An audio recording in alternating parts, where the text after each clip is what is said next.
கர்த்தருடைய பரிசுத்த நாமத்துக்கு மகிமை உண்டாகட்டும். கர்த்தருடைய பரிசுத்த நாமಕ್ಕೆ மகிமை உண்டாகಲಿ. இந்த பைபிள் ஸ்டடியோட டாபிக் என்னன்னா கிறிஸ்துவின் மனவாட்டி. ಈ ಬೈಬಲ್ ಸ್ಟಡಿಯ ಒಂದು ಸಂದೇಶವೇನೆಂದರೆ ಕ್ರಿಸ್ತನ ಮೊದಲಗಿತ್ತಿ. ஏசப்பாவுக்கு நம்ம மனைவியாக மாற வேண்டும். ಯೇಸು ಸ್ವಾಮಿಗೆ ನಾವು ಒಂದು ಮೊದಲಗಿತ್ತಿಯಾಗಿ மனைவியாக மாற ಯೇಸು ಸ್ವಾಮಿಗೆ ನಾವು ಹೆಂಡತಿಯಾಗಿ ಮಾರ್ಪಡಬೇಕು. இந்த மனைவி தான் நித்தியத்துல பரலோகத்துல அவரோடு கூட மனவாட்டியா மாறுறோம். ಈ ಹೆಂಡತಿಯೇ ಪರಲೋಕದಲ್ಲಿ ನಿತ್ಯದಲ್ಲಿ ಒಂದು ಮದುಮಗಳಾಗಿ ಮಾರ್ಪಡುವುದು. நீங்க நல்லா புரிஞ்சுக்கணும். இங்க மனைவி நித்தியத்துல மனவாட்டி. ನೀವು ಚೆನ್ನಾಗಿ ತಿಳಿದುಕೊಳ್ಳಬೇಕು. ಈ ಭೂಮಿಯಲ್ಲಿ ನಾವು ಆತನಿಗೆ ಹೆಂಡತಿಯಾಗಿದ್ದೇವೆ, ಪರಲೋಕಕ್ಕೆ ಹೋದ ನಂತರ ನಾವು ಆತನಿಗೆ ಒಂದು ಮೊದಲಗಿತ್ತಿಯಾಗಿದ್ದೇವೆ. ஆனா பூமியில ஒரு மேரேஜ், ஒரு பொண்ணுக்கு ஒரு மேரேஜ் நடக்குது அப்படின்னா எடுத்த உடனே அந்த பொண்ணை என்ன சொல்ல மாட்டோம், மனைவின்னு சொல்ல மாட்டோம். பூமியில ஒரு பொண்ணுக்கு மேரேஜ் நடக்குது அப்படின்னா அந்த பொண்ணை எடுத்த உடனே இந்த பொண்ணு அந்த பையனோட மனைவி அப்படின்னு சொல்லுவாங்க. ಭೂಮಿಯಲ್ಲಿ ಒಂದು ಮದುವೆ ಆಗಬೇಕಾದರೆ ತೆಗೆದ ಕೂಡಲೇ ನೋಡಿದ ತಕ್ಷಣವೇ ಇವಳು ಅವನ ಹೆಂಡತಿ ಎಂಬುದಾಗಿ ಹೇಳುತ್ತಾರಾ? அப்படி சொல்ல மாட்டாங்க. ಹಾಗೆ ಹೇಳುವುದಿಲ್ಲ. இந்த பையனை அந்த பொண்ணுக்கு பேசியிருக்கிறாங்க, ಈ ಹೆಣ್ಣನ್ನು ಆ ಹುಡುಗನಿಗೆ ಮಾತನಾಡಿದ್ದಾರೆ, அந்த பொண்ணு அந்த பையனுக்கு பேசியிருக்காங்க, இப்படித்தான் சொல்லுவாங்க. ಈ ಹುಡುಗಿಯನ್ನು ಆ ಹುಡುಗನಿಗೆ ನಿಶ್ಚಯ ಮಾಡಿದ್ದಾರೆ ಎಂಬುದಾಗಿ ಈ ರೀತಿಯಾಗಿ ಮಾತನಾಡುತ್ತಾರೆ. அப்ப அந்த மேரேஜுக்கு முன்னால இந்த பூமியில அந்த பொண்ணு அவளுக்கு மணமகள் ಮೊದಲಗಿತ್ತಿ. ಆ ಒಂದು ಗಂಡನಿಗೆ ಭೂಮಿಯಲ್ಲಿ ಇರುವವರೆಗೂ ಮೊದಲಗಿತ್ತಿಯಾಗಿ ಮಾರ್ಪಡುತ್ತಾಳೆ. ಅವರು ಮಣವಾಟಿ, ಅವಳೊಂದು ಮೊದಲಗಿತ್ತಿ ಮದುಮಗಳಾಗಿರುತ್ತಾಳೆ. மேரேஜுக்கு முன்னால வரைக்கும் பூமியில அது வந்து கல்யாண பொண்ணு. ಮದುವೆಗಿಂತ ಮುಂಚಿತವಾಗಿ ಆ ಹುಡುಗಿಯಾದವಳು ಒಂದು ಮದುಮಗಳಾಗಿ ಕಾಣಪಡುತ್ತಾಳೆ. மேரேஜ் ஆனதுக்கு பிற்பாடுதான் மனைவி, அந்த பையனோட ஒய்ஃப், அந்த பையனோட மனைவி. ಮದುವೆ ಆದ ನಂತರ ಆ ಹುಡುಗನಿಗೆ ಅವಳು ಹೆಂಡತಿಯಾಗಿ ಇರುತ್ತಾಳೆ. ஆனா ஸ்பிரிச்சுவல்ல ஆவிக்குரிய பகுதியில இது அப்படியே உல்டா வருது. ಆದ್ರೆ ಆತ್ಮಿಕ ರೀತಿಯಲ್ಲಿ ನಾವು ನೋಡುವಾಗ ಹಾಗೆ ಉಲ್ಟವಾಗಿ ಬದಲಾಗುತ್ತದೆ. இந்த பூமியில நம்ம ஏசப்பாவுக்கு மனைவி, ನಾವು ಈ ಭೂಮಿಯಲ್ಲಿ ನಮ್ಮ ಯೇಸು ಸ್ವಾಮಿಗೆ ಹೆಂಡತಿಯಾಗಿದ್ದೇವೆ. மனைவி சந்தோஷமா இருப்பாங்களா, கல்யாணமாக போற பொண்ணு சந்தோஷமா இருக்குமா? ಹೆಂಡತಿ ಸಂತೋಷವಾಗಿರುತ್ತಾಳ ಅಥವಾ ಮದುಮಗಳು ಸಂತೋಷವಾಗಿರ್ತಾಳ? யாரு? கல்யாணமாக போற பொண்ணு தான் சந்தோஷமா இருக்கும். அப்பா கல்யாணம் நடக்க போகுதுன்னு சொல்லி ஒரே குஷியா இருக்கும். ಮದುಮಗಳೇ ಸಂತೋಷವಾಗಿರುತ್ತೆ, ಅಯ್ಯೋ ನನಗೆ ಮದುವೆ ಆಗುತ್ತೆ ಎಂಬುದಾಗಿ ಸಂತೋಷವಾಗಿರುತ್ತಾಳೆ. இந்த பூமியில நம்ம கல்யாண பொண்ணு கிடையாது. ಈ ಭೂಮಿಯಲ್ಲಿ ನಾವು ಮದುಮಗಳಾಗಿರುವುದಿಲ್ಲ. இந்த பூமியில ஏசப்பாவுக்கு மனைவி. ಈ ಭೂಮಿಯಲ್ಲಿ ನಾವು ಯೇಸು ಸ್ವಾಮಿಗೆ ಹೆಂಡತಿಯಾಗಿರುತ್ತೇವೆ. கிறிஸ்டியன் லைஃப், கிறிஸ்தவ வாழ்க்கையில நான் ஏசப்பாவுக்கு மனைவி. மனைவிக்கு வந்து சந்தோஷம் கிடையாது. குடும்பத்தை நினைச்சு, ஹஸ்பண்டை நினைச்சு, பிள்ளைய நினைச்சு கஷ்டம் துக்கம் இருக்கும். ಭೂಲೋಕದಲ್ಲಿ ಹೆಂಡತಿಯಾದವಳಿಗೆ ಕುಟುಂಬದ ನೆನೆಸಿ, ಗಂಡನನ್ನು ನೆನೆಸಿ, ಮಕ್ಕಳನ್ನು ನೆನೆಸಿ ಕಷ್ಟವೇ ಇರುತ್ತದೆ, ವಿನಃ ಸಂತೋಷವಿರುವುದಿಲ್ಲ. அப்ப இந்த பூமியில நமக்கு யாரு ஹஸ்பண்ட், புருஷன் யாரு? ಈ ಭೂಮಿಯಲ್ಲಿ ನಮಗೆ ಯಾರು ಗಂಡನು? யாரு? ஏசப்பா தான் நம்முடைய புருஷர். ಯೇಸು ಸ್ವಾಮಿಯೇ ನಮಗೆ ಗಂಡನಾಗಿರಬೇಕು. பைபிள் வசனம் இருக்கா அதுக்கெல்லாம்? ಬೈಬಲಲ್ಲಿ ವಾಕ್ಯ ಉಂಟಾ? நான் உன்னை நித்திய விவாகத்திற்கென்று நியமித்திருக்கிறேன். ನಾನು ನಿನ್ನನ್ನು ನಿತ್ಯ ವಿವಾಹಕ್ಕಾಗಿ ನೇಮಿಸಿದ್ದೇನೆ. இல்லையா? அப்படி நம்ம வசனம் ஓசியால படிக்கிறோம். ஓசியா படிங்க. ஓசியா 2வது அதிகாரம் 19வது வசனம் 20வது வசனம். ಹೋಶಾಯ 2ನೇ ಅಧ್ಯಾಯ ஓசியா 2 19 20. ಹೋಶಾಯ 2ನೇ ಅಧ್ಯಾಯ 19 20.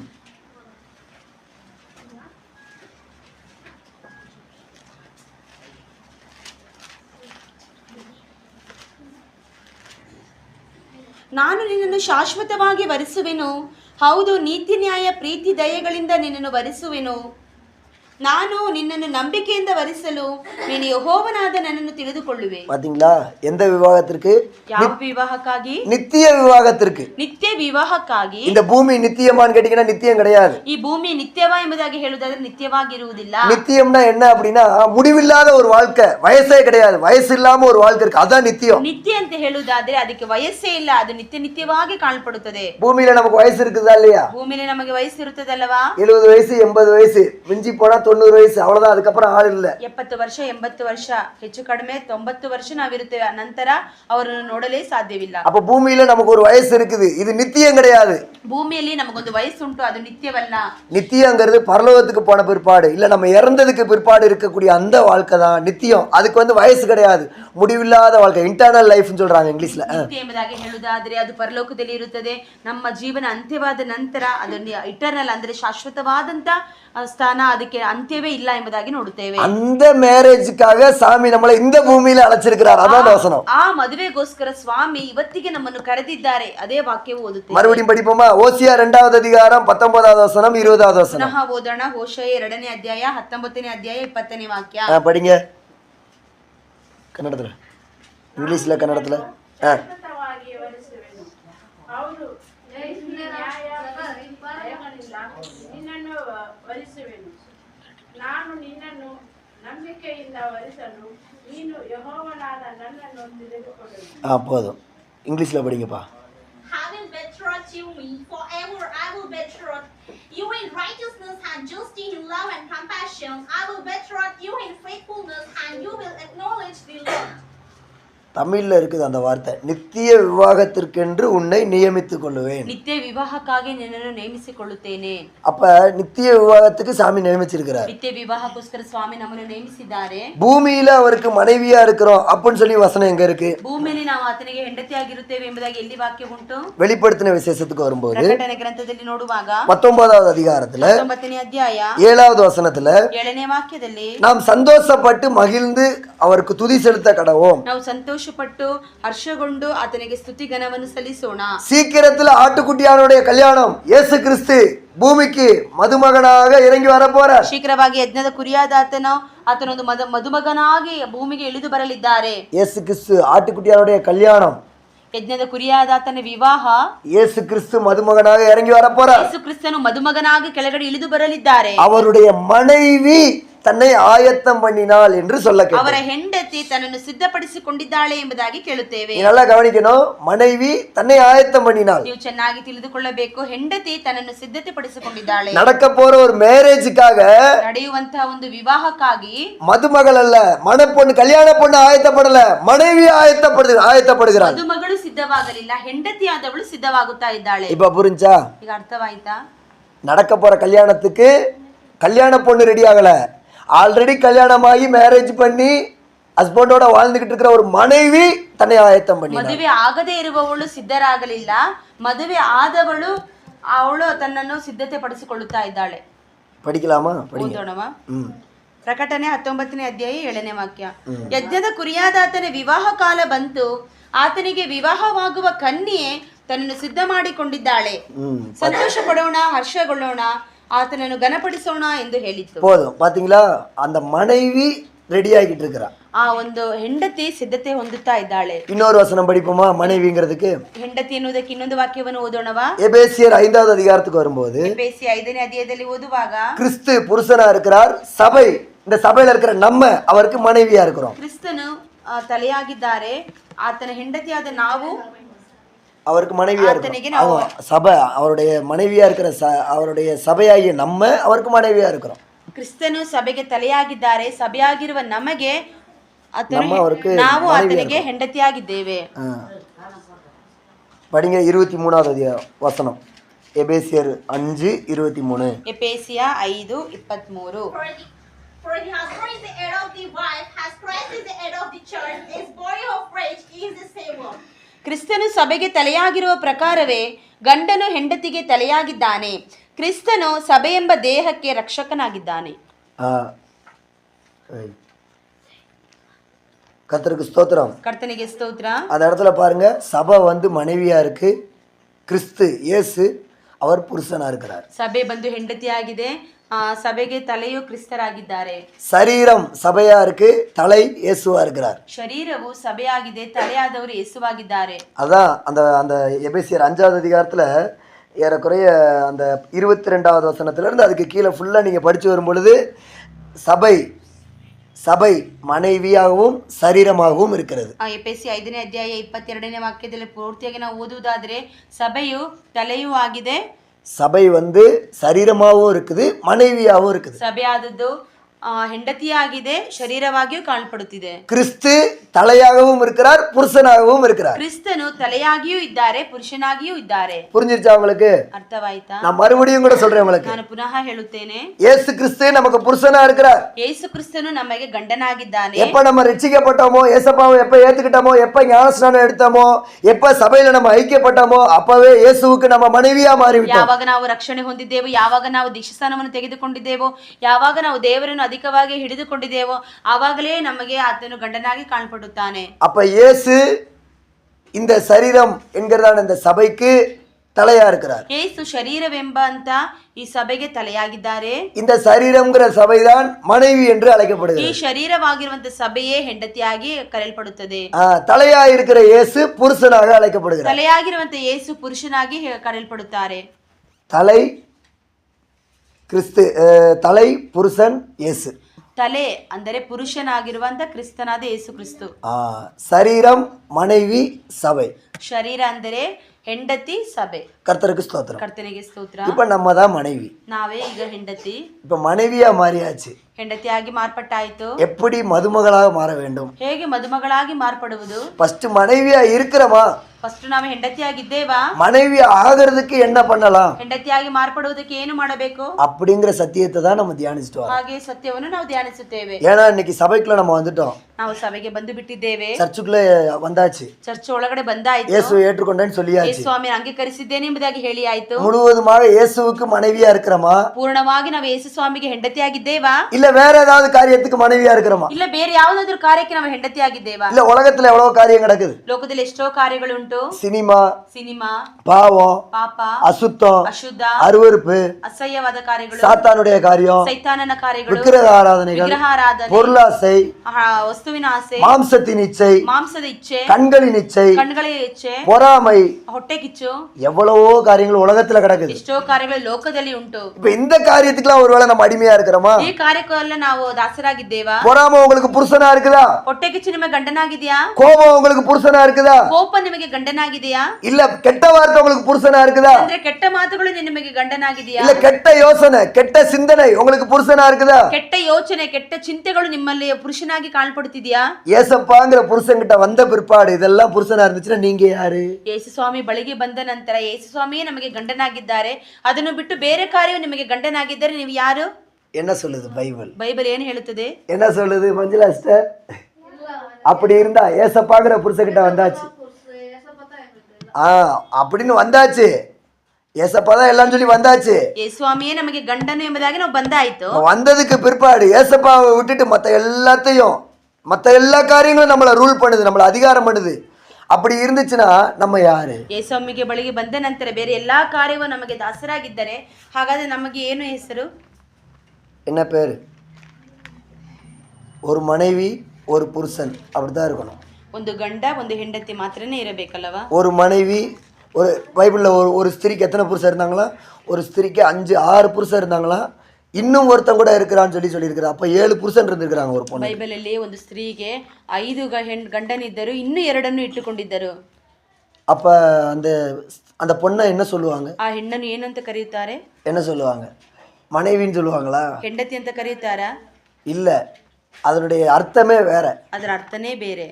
அப்போ அந்த ஒரு இடத்துக்கு கூட நம்ம போகக்கூடாது. ಆ ಸ್ಥಳಕ್ಕೂ ಕೂಡ ನಾವು ಹೋಗಬಾರದು. நமக்கு இயேசு மட்டும்தான் ஹஸ்பண்ட். ನಮಗೆ ಯೇಸು ಮಾತ್ರವೇ ಗಂಡನಾಗಿರಬೇಕು. அப்படி இருக்கணும்னா நம்ம என்ன பண்ண வேணும்? ಹಾಗೆ ಇರಬೇಕಾದ್ರೆ ನಾವೇನು ಮಾಡಬೇಕು? இயேசுவுக்கு நீங்க மனைவியா இருக்கணும்னா நீங்க என்ன பண்ண வேணும்? ಯೇಸು ಸ್ವಾಮಿಗೆ ನೀವು ಹೆಂಡತಿಯಾಗಿರಬೇಕಾದ್ರೆ ನೀವು ಏನು ಮಾಡಬೇಕು? இதுதான் இந்த கண்டினியூ பைபிள் ஸ்டடியில ஸ்டார்டிங்ல சொல்லப்பட்ட பேசிக்கான ஒரு காரியம். ಇದೇ ಕಂಟಿನ್ಯೂ ಬೈಬಲ್ ಸ್ಟಡಿಯಲ್ಲಿ ನಾನು ಮೊದಲೇ ಸ್ಟಾರ್ಟಿಂಗ್ ಅಲ್ಲಿ ಹೇಳಿರುವಂತ ಒಂದು ಹಂತವಾಗಿದೆ. இயேசுவுக்கு நீங்கள் மனைவியாக முதலாவது மாறணும்னா என்ன செய்ய வேண்டும்? ಯೇಸು ಸ್ವಾಮಿಗೆ ನೀವು ಹೆಂಡತಿಯಾಗಿ ಮಾರ್ಪಡಬೇಕಾದ್ರೆ ನೀವು ಏನು ಮಾಡಬೇಕು? உபாகமம் 21வது அதிகாரம் ಧರ್ಮೋಪದೇಶ ಕಾಂಡ 21ನೇ ಅಧ್ಯಾಯ 10வது வசனத்திலிருந்து 13வது வசனம் வரைக்கும் இயேசுவுக்கு மனைவியா மாறணும்னா என்ன செய்யணும்? 10ನೇ ವಾಕ್ಯದಿಂದ 12ನೇ ವಾಕ್ಯದವರೆಗೂ ಯೇಸು ಸ್ವಾಮಿ 13 வரைக்கும் 10ರಿಂದ 13ನೇ ವಾಕ್ಯದವರೆಗೂ ಓದುವಾಗ ಯೇಸು ಸ್ವಾಮಿಗೆ ಒಂದು ಗಂಡನಾಗಿ ಹೆಂಡತಿಯಾಗಿ ಮಾರ್ಪಡಬೇಕಾದ್ರೆ ಏನೇನು ಮಾಡಬೇಕೆಂಬುದಾಗಿ ಬರೆಯಲ್ಪಟ್ಟಿದೆ. சரி, இப்ப கேட்கலாமா என்ன பண்ணலாம்னு சொல்லிட்டு? ಈಗ ಕೇಳಬಹುದಾ ಏನೇನು ಮಾಡಬೇಕಂತ?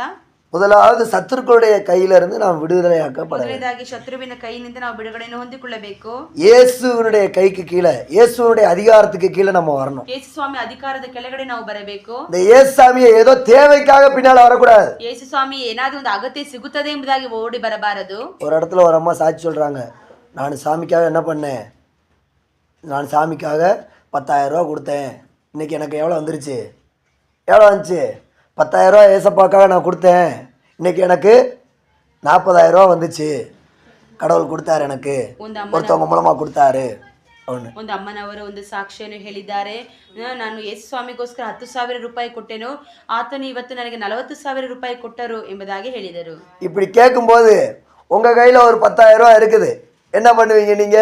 ಕೇಳುವಾಗ ನಿಮ್ಮ ಬಳಿಯಲ್ಲಿ ಒಂದು 10,000 ಇದ್ದರೆ ನೀವೇನು ಮಾಡುತ್ತೀರಿ? என்ன பண்ணுவீங்க சொல்லுங்க, எல்லாம் ஆயத்தர சொல்லணும், எல்லாரும் ஆன்சர் பண்ணணும்.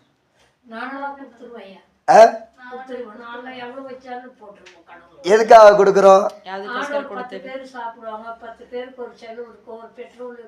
இல்ல அப்படி கொடுத்தீங்கன்னா நல்ல மனசு. சரி, நான் கர்த்தருக்காக கொடுக்குறேன்னு சொல்லி கொடுத்தீங்கன்னா நல்ல மனசு. ಕರ್ತನಿಗೋಸ್ಕರ ನಾನು ಕೊಡುತ್ತೇನೆ ಎಂಬುದಾಗಿ ಹೇಳುವುದು ಒಳ್ಳೆ ಮನಸ್ಸು. இங்க இருங்க, அப்ப பரவாயில்லையே, 10,000 ரூபா கொடுத்தாங்கன்னா அவங்களுக்கு 40,000 ரூபா கிடைச்சிருக்குது, நம்மளும் என்ன செய்வோம், நம்மளும் 10,000 ரூபா கொடுப்போம், நமக்கு என்ன கிடைக்கும், 40,000 ரூபா கிடைக்குமே அப்படின்னு சொல்லி மைண்ட்ல என்ன செய்யறது? இந்த மாதிரி மனசு வந்து உடனே எல்லாரும் கொடுக்க ஆரம்பிக்கிறது. 10,000 ಕೊಟ್ಟರೆ ಆ ಒಂದು ಸ್ತ್ರೀಗೆ 40,000 ಬಂತಲ್ಲ, ನಾನು ಕೊಡುತ್ತೇನೆ ಎಂಬುದಾಗಿ ಹೇಳುವುದು ಇದು ಕೆಟ್ಟ ಮನಸ್ಸು. அப்ப பாருங்க, அவங்களே 10,000 கொடுத்தாங்க, அவங்களுக்கு 40,000 கிடைக்கும். அப்ப நான் என்ன பண்ணுவேன், நான் 20,000 கொடுக்குறேன், எனக்கு எவ்வளவு கிடைக்கும், எனக்கு 80,000 கிடைக்கும்ல. 10,000 ಕೊಟ್ಟವರಿಗೆ 40,000 ರೂಪಾಯಿ ಬಂತು, ನಾನು 20,000 ಕೊಡ್ತೀನಿ, ಅವಾಗ ನನಗೆ 80,000 ರೂಪಾಯಿ ಬರುತ್ತಲ್ಲ. அப்படியா? ಆಗ அப்படியா? இது என்ன பிசினஸ் நடத்துறாங்க இங்க? ಬಿಸ್ನೆಸ್ ನಡೆಸುತ್ತಾರೆ. 20,000 கொடுத்தீங்கன்னா 40,000 கிடைக்கும். 20,000 ರೂಪಾಯಿ ಕೊಟ್ಟರೆ 40,000 ರೂಪಾಯಿ ಸಿಗುತ್ತದೆ. 40,000 கொடுத்தீங்கன்னா 60,000 கிடைக்கும். 40,000 ಕೊಟ್ಟರೆ 60,000 ಸಿಗುತ್ತೆ. சர்ச்சில் என்ன பிசினஸ் நடத்துறாங்க? ಚರ್ಚಲ್ಲಿ ಏನು ಬಿಸ್ನೆಸ್ ನಡೆಸುತ್ತಾರಾ? இல்ல ಇಲ್ಲ. அப்படி இல்ல. நம்ம ஏசாமி விசுவாசிக்கிறது, ನಮ್ಮ ಯೇಸು ಸ್ವಾಮಿಯನ್ನು ನಂಬುವುದು ಆ ರೀತಿಯಾಗಿ ಅಲ್ಲ. ஏதோ ஒரு தேவைக்காக வந்தோம் போனோம், இருக்கிற வரைக்கும் இருந்தோம், அந்த மாதிரி எல்லாம் வந்துகிட்டு இருந்தா ஏசாமி கட் பண்ணி விட்டுருவார். ಯಾವುದೋ ಒಂದು ಅವಶ್ಯಕತೆಗೋಸ್ಕರ ನಾವು ಚರ್ಚಿಗೆ ಬರುತ್ತೇವೆ ಎಂಬುದಾಗಿ ಹೇಳಿದಾದ್ರೆ ದೇವರು ಕಟ್ ಮಾಡಿ ಬಿಡುತ್ತಾರೆ. 20 போட்டா 40 கிடைக்கும், 40 போட்டா 50 கிடைக்கும்.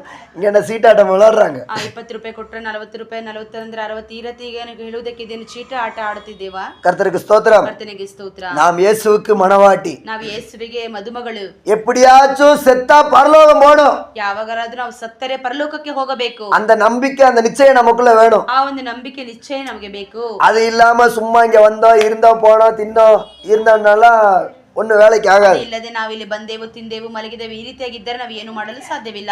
சத்துருவோட கையில இருந்து, சாத்தானோட கையில இருந்து வெளியே வர வேணும். ಶತ್ರುವಿನ ಸೈತಾನನ ಕೈಯಿಂದ ನಾವು ಹೊರಗಡೆ ಬರಬೇಕು. ஏசப்பாவோட கைக்கு கீழே, ஏசப்பாவோட அதிகாரத்துக்குள்ள நம்ம வர வேணும். ಯೇಸು ಸ್ವಾಮಿ ಅಧಿಕಾರದ ಕೆಳಗಡೆ ನಾವು ಬರಬೇಕು. இது ரெண்டும் வந்த பிற்பாடு, ಎರಡು ಬಂದ ನಂತರ ஏசப்பா என்ன பண்றார்? ஏசப்பா விரும்புகிறதான ஒரு ரூபவதியா நம்ம மாற வேண்டும். ಯೇಸು ಸ್ವಾಮಿ ಇಷ್ಟಪಡುವಂತೆ ರೂಪವತಿಯಾಗಿ ನಾವು ಮಾರ್ಪಡುತ್ತೇವೆ. இதெல்லாம் நம்ம சத்தியங்களை தியானிச்சாச்சு, படிச்சாச்சு. ಇದೆಲ್ಲ ನಾವು ಸತ್ಯವನ್ನು ಓದಿದ್ದೇವೆ, ಧ್ಯಾನಿಸಿದ್ದೇವೆ. எப்படி சிறையில இருந்து வெளியே வர்றது, ಹೇಗೆ ಸೆರೆಮನೆಯಿಂದ ಹೊರಗಡೆ ಬರುವುದು, எப்படி ஏசப்பா கீழே அடிமையா வர்றது, ಹೇಗೆ ಯೇಸು ಸ್ವಾಮಿ ಕೆಳಗಡೆ ನಾವು ಬರುವುದು, இது படிச்சாச்சு. ಇದು ನಾವು ಓದಿ ಆಯ್ತು. இப்ப ரூபவதியா இருக்கணும். ஏசப்பா பிரியப்படுற, ஏசப்பா விரும்புற ஒரு பொண்ணா நீங்களும் நானும் இருக்கணும். ಯೇಸು ಸ್ವಾಮಿ ಇಷ್ಟಪಡುವಂತ ಒಂದು ಹೆಣ್ಣಾಗಿ ನೀವು ನಾವು ಕಾಣಪಡಬೇಕು. அதுக்கு என்ன செய்ய வேணும்? ಅದಕ್ಕೆ ನಾವು ಏನು ಮಾಡಬೇಕು? அதான் பைபிள்ல படிக்கிறோம். உன்னத பாட்டு 6வது அதிகாரம் 9வது வசனத்துல படிக்கிறோம். ಪರಮಗೀತೆ 5ನೇ ಅಧ್ಯಾಯ 6ನೇ ವಾಕ್ಯದಲ್ಲಿ ಓದುತ್ತೇವೆ. எல்லாரும் இருந்தாலும் எல்லாரும் ஏசப்பா விரும்புறது இல்ல. இப்ப இங்க இவ்வளவு பேர் உட்கார்ந்துருக்கிறோம், இவ்வளவு பேரை ஏசப்பா இஷ்டப்படுறாரா? ಎಲ್ಲರೂ ಇದ್ದೇವೆ, ಎಲ್ಲರನ್ನೂ ದೇವರು ಇಷ್ಟಪಡುವುದಿಲ್ಲ. ಈಗ ಇಷ್ಟು ಜನರಿದ್ದೇವೆ, ಯಾರನ್ನೆಲ್ಲ ದೇವರು ಇಷ್ಟಪಡುತ್ತಾರೆ? அந்த திலீபா நல்லா தூங்கிட்டு இருக்கிறான், ದಿಲೀಪನು ಚೆನ್ನಾಗಿ ನಿದ್ರೆ ಮಾಡುತ್ತಾ ಇದ್ದಾನೆ. அவனை ஏசப்பா இஷ்டப்படுவாரா? ಅವನನ್ನು ಯೇಸು ಸ್ವಾಮಿ ಇಷ್ಟಪಡುತ್ತಾರಾ? இந்த முன்னாலே ஒருத்தர் தியானிச்சுக்கிட்டு இருக்கிறாரு, இவரை இஷ்டப்படுவாரா ஏசப்பா? ಮುಂದುಗಡೆ ಒಬ್ಬರು ಧ್ಯಾನಿಸುತ್ತಾ ಇದ್ದಾರೆ, ಅವರನ್ನು ಇಷ್ಟಪಡುತ್ತಾರಾ? இவங்கெல்லாம் ஏசப்பா இஷ்டப்படுவாரா? ಇವರನ್ನೆಲ್ಲ ಯೇಸು ಸ್ವಾಮಿ ಇಷ್ಟಪಡುತ್ತಾರಾ? இவ்வளோ பேர் இருக்கிறோம், இவ்வளவு பேர்ல ஏசப்பா யாரை விரும்புவார்? ಇಷ್ಟು ಜನರಿದ್ದೇವೆ, ಇಷ್ಟು ಜನರಲ್ಲಿ ದೇವರು ಯಾರನ್ನು ಇಷ್ಟಪಡುತ್ತಾರೆ? அதான் அவர் விரும்புகிறது ஒருத்தர் தான் சொல்லி ಅವರು ಇಷ್ಟಪಡುವುದು ಒಬ್ಬರನ್ನು ಮಾತ್ರವೇ. உன்னத பாட்டு 6வது அதிகாரம் ಪರಮಗೀತೆ 6ನೇ ಅಧ್ಯಾಯ 9வது வசனம். 9ನೇ ವಾಕ್ಯ. என் புறாவோ என் ரூபவதியோ ஒருத்தியே. ನನ್ನ ಪಾರಿವಾಳವು ನನ್ನ ನಿರ್ಮಲೆಯು ಒಬ್ಬಳೇ. பாத்தீங்களா, நிறைய பேர் கிடையாது, ತುಂಬಾ ಜನರಿಲ್ಲ, ஒருத்தர் தான். ಒಬ್ಬರೇ ಒಬ್ರು ಮಾತ್ರ. அப்ப போட்டி நிறைய இருக்குது, ಆದ್ರೆ ಪೈಪೋಟಿ ಆದದ್ದು ಅನೇಕವಿದೆ, நிறைய இருக்குது. அப்ப நான் அந்த ஒருத்தியா இருக்கணும், நான் அந்த ஒருத்தனா இருக்கணும் சொல்லி நான் முன்னால வர வேண்டும். ನಾನು ಒಬ್ಬನಾಗಿ ಇರಬೇಕು ಎಂಬುದಾಗಿ ನಾವು ಮುಂದುಗಡೆ ಬರಬೇಕು. அதுக்கு 2 காரியம் சொல்லியிருக்காங்க. ನನ್ನ ಪಾರಿವಾಳವೋ ನನ್ನ ನಿರ್ಮಲೆಯೋ ಒಬ್ಬಳೆ, ಎನ್ ಪುರಾವೋ ಉತ್ತಮಿಯೋ ಒರ್ತಿ. ಆ ಎರಡು ಕಾರ್ಯವೇ ಹೇಳಲ್ಪಟ್ಟಿದೆ, ನನ್ನ ಪಾರಿವಾಳವು ನನ್ನ ನಿರ್ಮಲೆಯು ಒಬ್ಬಳೇ ಎಂಬುದಾಗಿ. ரைட். இப்போ இதில் தான் புராணா எப்படி இருக்கணும் அப்படின்னு சொல்லி படிச்சுட்டு வரோம். ಇದರಲ್ಲಿ ಪಾರಿವಾಳ ಅಂದರೆ ಯಾವ ರೀತಿಯಾಗಿ ಇರಬೇಕು ಎಂಬುದಾಗಿ ಓದುತ್ತಾ ಬರುತ್ತಿದ್ದೇವೆ. நம்ம ஒரு புறாவா இருக்கணும். ನಾವೊಂದು ಪಾರಿವಾಳವಾಗಿರಬೇಕು. நீங்க நானு ஒரு புறாவா இருக்கணும்னா புறாவோட கேரக்டர் உடையவங்களா இருக்கணும். ನೀನು ನಾನು ಒಂದು ಪಾರಿವಾಳವಾಗಿರಬೇಕೆಂದರೆ ಪಾರಿವಾಳದ ಸ್ವಭಾವ ನಮ್ಮಲ್ಲಿ ಕಾಣಪಡಬೇಕು. புறாவுடைய அந்த சுபாவம் நமக்கு தேவை. ಪಾರಿವಾಳದ ಸ್ವಭಾವವು ನಮಗೆ ಅವಶ್ಯಕತೆವಾಗಿದೆ. சரி, இப்ப புறாவோட சுபாவம் சொல்லியிருக்கிறேன். ಪಾರಿವಾಳದ ಸ್ವಭಾವವನ್ನು ನಾನು ಹೇಳಿದ್ದೇನೆ. வரிசையா சொல்லலாமா? ಸಾಲಾಗಿ ಹೇಳಬಹುದಾ? ஞாபகம் இருக்குதா? ನೆನಪಿದೆಯಾ? ரெஃபரன்ஸோட வரிசையா சொல்லுங்க பார்க்கலாம். ವಾಕ್ಯದೊಂದಿಗೆ ಹೇಳಿರಿ ಸಾಲಾಗಿ. முதலாவது புறாவினுடைய சுபாவம் என்ன? ಪಾರಿವಾಳದ ಸ್ವಭಾವವೇನು? அதான் ஃபர்ஸ்டா. ஃபர்ஸ்ட்டு மத்தேயு 10வது அதிகாரம் 16வது வசனத்தில் படிக்கிறோம். ಮತ್ತಾಯ 10:16 ಓದುತ್ತೇವೆ. புறா கபடற்றது. ಪಾರಿವಾಳದಲ್ಲಿ ನಿಷ್ಕಪಟವಾಗಿರುತ್ತದೆ, ಕಪಟವಿರುವುದಿಲ್ಲ. நம்மளும் அதே மாதிரி இருக்கணும். ನಾವು ಅದೇ ತರ ಇರಬೇಕು. கபடு இல்லாதவங்களா இருக்கணும். ಕಪಟವಿಲ್ಲದವರಾಗಿರಬೇಕು. எப்படி இருக்க முடியும்? ಹೇಗೆ ಇರಲು ಸಾಧ್ಯ? தேவ இரக்கம், ஆண்டவருடைய கிஃப்ட், ஆண்டவருடைய வரம், தேவ தயவு நமக்கு இருந்துச்சு அப்படின்னா நம்மளும் கபடம் இல்லாதவங்களா கள்ள இல்லாதவங்களா இருக்கலாம். ದೇವರ ಕರುಣೆ, ದೇವರ ಒಂದು ಕೃಪೆ, ದೇವರ ವರವು ನಮ್ಮಲ್ಲಿ ಇರುವುದಾದರೆ ನಾವು ಕಪಟವಿಲ್ಲದವರಾಗಿರಬಹುದು. இப்ப நம்ம நிலா இருக்கிறா, ನಮ್ಮ ನಿಲ ಇದ್ದಾರೆ. நிலாவை ஏதாவது தண்ணியை கொட்டி விட்டா இல்லை காஃபியை கொட்டி விட்டான்னு சொல்லி 2 அடி அடிச்சோன்னு வச்சுக்கோங்களேன், அழுதுட்டு போயிடுவா. ನಿಲಾಗೆ ನೀರು ಚೆಲ್ಲಿದ್ದಾಳೆ ಅಥವಾ ಕಾಫಿ ಚೆಲ್ಲಿದ್ದಾಳೆ ಎಂಬುದಾಗಿ ಹೇಳುವಾಗ 1-2 ಹೊಡೆತ ಹೊಡೆದರೆ ಹೊಡೆದ ನಂತರ ಸುಮ್ಮನೆ ಹೋಗಿ ಬಿಡುತ್ತಾಳೆ. மறுபடியும் ஒரு சாக்லேட் கொடுத்தாரு வச்சுக்கோங்களேன், சிரிச்சுக்கிட்டே வந்து தேங்க்யூ அங்கிள் சொல்லி வாங்கிட்டு போயிடும். ಪುನಃ ಒಂದು ಚಾಕ್ಲೇಟ್ ಕೊಡುವುದಾದ್ರೆ ಥ್ಯಾಂಕ್ ಯು ಅಂಕಲ್ ಎಂಬುದಾಗಿ ಹೇಳಿ ಬಿಟ್ಟು ಹೋಗುತ್ತಾಳೆ. இதே கோகுல நான் 2 அடி அடிச்சேன்னா, ಇದೇ ಗೋಕುಲನ್ನು ನಾನು 2 ಹೊಡೆತ ಹೊಡೆದರೆ முறைச்சிட்டு போயிடுவா. ಹಾಗೆ ಮುಖ ತೋರಿಸಿಬಿಟ್ಟು ಹೋಗುತ್ತಾನೆ. மறுபடியும் சாக்லேட் இருந்தாடா வாடான்னு சொல்லி கூப்பிட்டேன்னா உன் சாக்லேட் நீ ஆச்சு தூக்கி போட்டு போ சொல்லிட்டு போயிடுவான். ಒಂದು ಚಾಕ್ಲೇಟ್ ಪುನಃ ನಾನು ಕೊಡುವುದಾದ್ರೆ ನಿನ್ನ ಚಾಕ್ಲೇಟ್ ಬೇಡ ನೀನು ಬೇಡ ಎಂಬುದಾಗಿ ಹಾಗೆ ಬಿಸಾಡಿ ಬಿಟ್ಟು ಹೋಗುತ್ತಾನೆ. இதுல 2ல என்ன டிஃபரெண்ட் இருக்குது? ಇದರಲ್ಲಿ ಎರಡರಲ್ಲಿ ಏನು ಒಂದು ವ್ಯತ್ಯಾಸ ಉಂಟು? இதுதான் கள்ளம் கபடம் இல்லாதவங்க. ಇದೇ ಒಂದು ಕಪಟವಿಲ್ಲದಂತ ಒಂದು ಸ್ವಭಾವ. அவனுக்கு எப்படி இருந்தது, நிலாக்கு எப்படி இருந்தது? ಅವನಿಗೆ ಹೇಗಿದ್ದಿತ್ತು ಸ್ವಭಾವ, ಇವಳಿಗೆ ಹೇಗಿದ್ದಿತ್ತು ಸ್ವಭಾವ. இதுதான் கள்ளம் கபடம் இல்லாத மனசுன்னு சொல்றாங்க இல்லையா, இதுதான் அந்த மனசு. ಇದೇ ಕಪಟವಿಲ್ಲದಂತ ಒಂದು ಮನಸ್ಸು ಎಂಬುದಾಗಿ ಹೇಳುತ್ತಾರೆ ಅಲ್ವಾ, ಅದೇ ಆ ಮನಸ್ಸು. இது நமக்கு வேணும். ಇದು ನಮಗೆ ಬೇಕಾಗಿದೆ. யார் என்ன பண்ணாலும் எப்படி பண்ணாலும் நம்ம மூஞ்சி தூக்குறது அது பண்றது இது பண்றது நம்ம அப்படி இருக்க கூடாது. ಯಾರು ಏನೇ ಮಾಡಿದ್ರೆ ಹೇಗೆ ಇದು ನಾವು ಮುಖವನ್ನು ತಿರುಗಿಸುವುದು, ಮುಖವನ್ನು ಒಂಥರ ಮಾಡುದು, ಈ ರೀತಿಯಾಗಿ ನಾವು ಇರಬಾರದು. கபடம் இல்லாத மனசு, ಕಪಟವಿಲ್ಲದಂತ ಒಂದು ಮನಸ್ಸು. எங்க நம்ம எல்லாருக்கும் இருக்கா? அங்க இருக்கிறவங்க எல்லாரும் கபடம் இல்லாத மனசு இருக்கா? ನಮ್ಮೆಲ್ಲರಿಗೂ ಒಂದು ಕಪಟವಿಲ್ಲದಂತ ಮನಸ್ಸಿದೆಯಾ? ஆண்டவர் எங்களுக்கு அப்படி ஒரு மனசு கொடுத்திருக்கிறார் சொல்றவங்க கைகளை உயர்த்தி ஒரு ஹல்லேலூயா சொல்லுவோம். ದೇವ ನಮಗೆ ಒಂದು ಮನಸ್ಸನ್ನು ಕೊಟ್ಟಿದ್ದಾರೆ ಎಂಬುದಾಗಿ ಹೇಳುವವರು ஹல்லேலூயா. இருக்குதோ இல்லையோ கை உயர்த்தியாச்சு. ಇದೆಯೋ ಇಲ್ಲವೋ ಕೈಗಳನ್ನು ಎತ್ತಿ ಆಯ್ತು. முடிஞ்ச உடனே அவங்கள பார்த்து மூஞ்ச தூக்குறது இவங்கள பார்த்து மூஞ்ச தூக்குறதெல்லாம் நம்ம யாரும் பண்ணக்கூடாது. ಕೂಟ ಮುಗಿದ ನಂತರ ಅವರನ್ನು ನೋಡಿ ಮುಖ ತಿರುಗಿಸುದು, ಇವರನ್ನು ನೋಡಿ ಮುಖ ತಿರುಗಿಸುದು, ಈ ರೀತಿಯಾಗಿ ನಾವು ಇರಬಾರದು. கள்ளம் கபடம் இல்லாத மனசு, ಕಪಟವಿಲ್ಲದಂತಹ ಒಂದು ಮನಸ್ಸು, அதான் புறா. ಅದೇ ಒಂದು ಪಾರಿವಾಳದ. அவங்கதான் வருகையில போக முடியும். ಅವರೇ ಬರಣಕ್ಕೆ ಹೋಗಲು ಸಾಧ್ಯ. அவங்கதான் ஏசப்பாவோட மனைவி. ಅವರೇ ಯೇಸುಸ್ವಾಮಿಯ ಒಂದು ಹೆಂಡತಿ. கர்த்தருக்கு ஸ்தோத்திரம். ಕರ್ತನಿಗೆ ಸ್ತೋತ್ರ. இரண்டாவது புறாவோட கேரக்டர் என்ன? ಎರಡನೇದಾಗಿ ಪಾರಿವಾಳದ ಸ್ವಭಾವವೇನು? வசனம் சொல்லுங்க, ரெஃபரன்ஸ் சொல்லுங்க. ವಾಕ್ಯ ಹೇಳಿರಿ. எஸ்ஐயா 59:11 கரெக்ட். எஸ்ஐயா 59:11. 59:11. சாமுவேல் கரெக்டா டைரியில் எழுதி ஸ்டப் போன டைம். சூப்பர். ಪಾರಿವಾಳವು ಮುಳುಗುತ್ತಲೇ ಇರುತ್ತದೆ. புறா கூப்பிட்டுக்கிட்டே இருக்குமா. ಪಾರಿವಾಳವು ಯಾವಾಗಲೂ ಕೂಗುತ್ತಾ ಇರುತ್ತದೆ. நீங்க நல்லா கவனிக்கணும். இந்த பைபிள் ஸ்டடி வந்து நமக்கு யூஸ்ஃபுல்லா இருக்கணும், பிரயோஜனமா இருக்கணும். ಚೆನ್ನಾಗಿ ತಿಳಿದುಕೊಳ್ಳಬೇಕು. ಈ ಬೈಬಲ್ ಸ್ಟಡಿ ಅದು ನಮಗೆ ಉಪಯೋಗವಾಗಿರಬೇಕು. நம்ம வாரம் கேட்கிறோம், ஏன்னா நம்ம டெய்லி வசனம் கேட்டு பழகி போச்சு, புளிச்சு போச்சு. ಡೈಲಿ ನಾವು ವಾಕ್ಯವನ್ನು ಕೇಳಿ ಕೇಳಿ ಕೇಳಿ ಹಾಗೆ ನಮ್ಗೆ ಒಂಥರ ಬೇಜಾರಾಗಿ ಹೋಯ್ತು. காலையிலையும் வாக்கியம், மதியான வாக்கியம், சாயந்தரம் வாக்கியம்.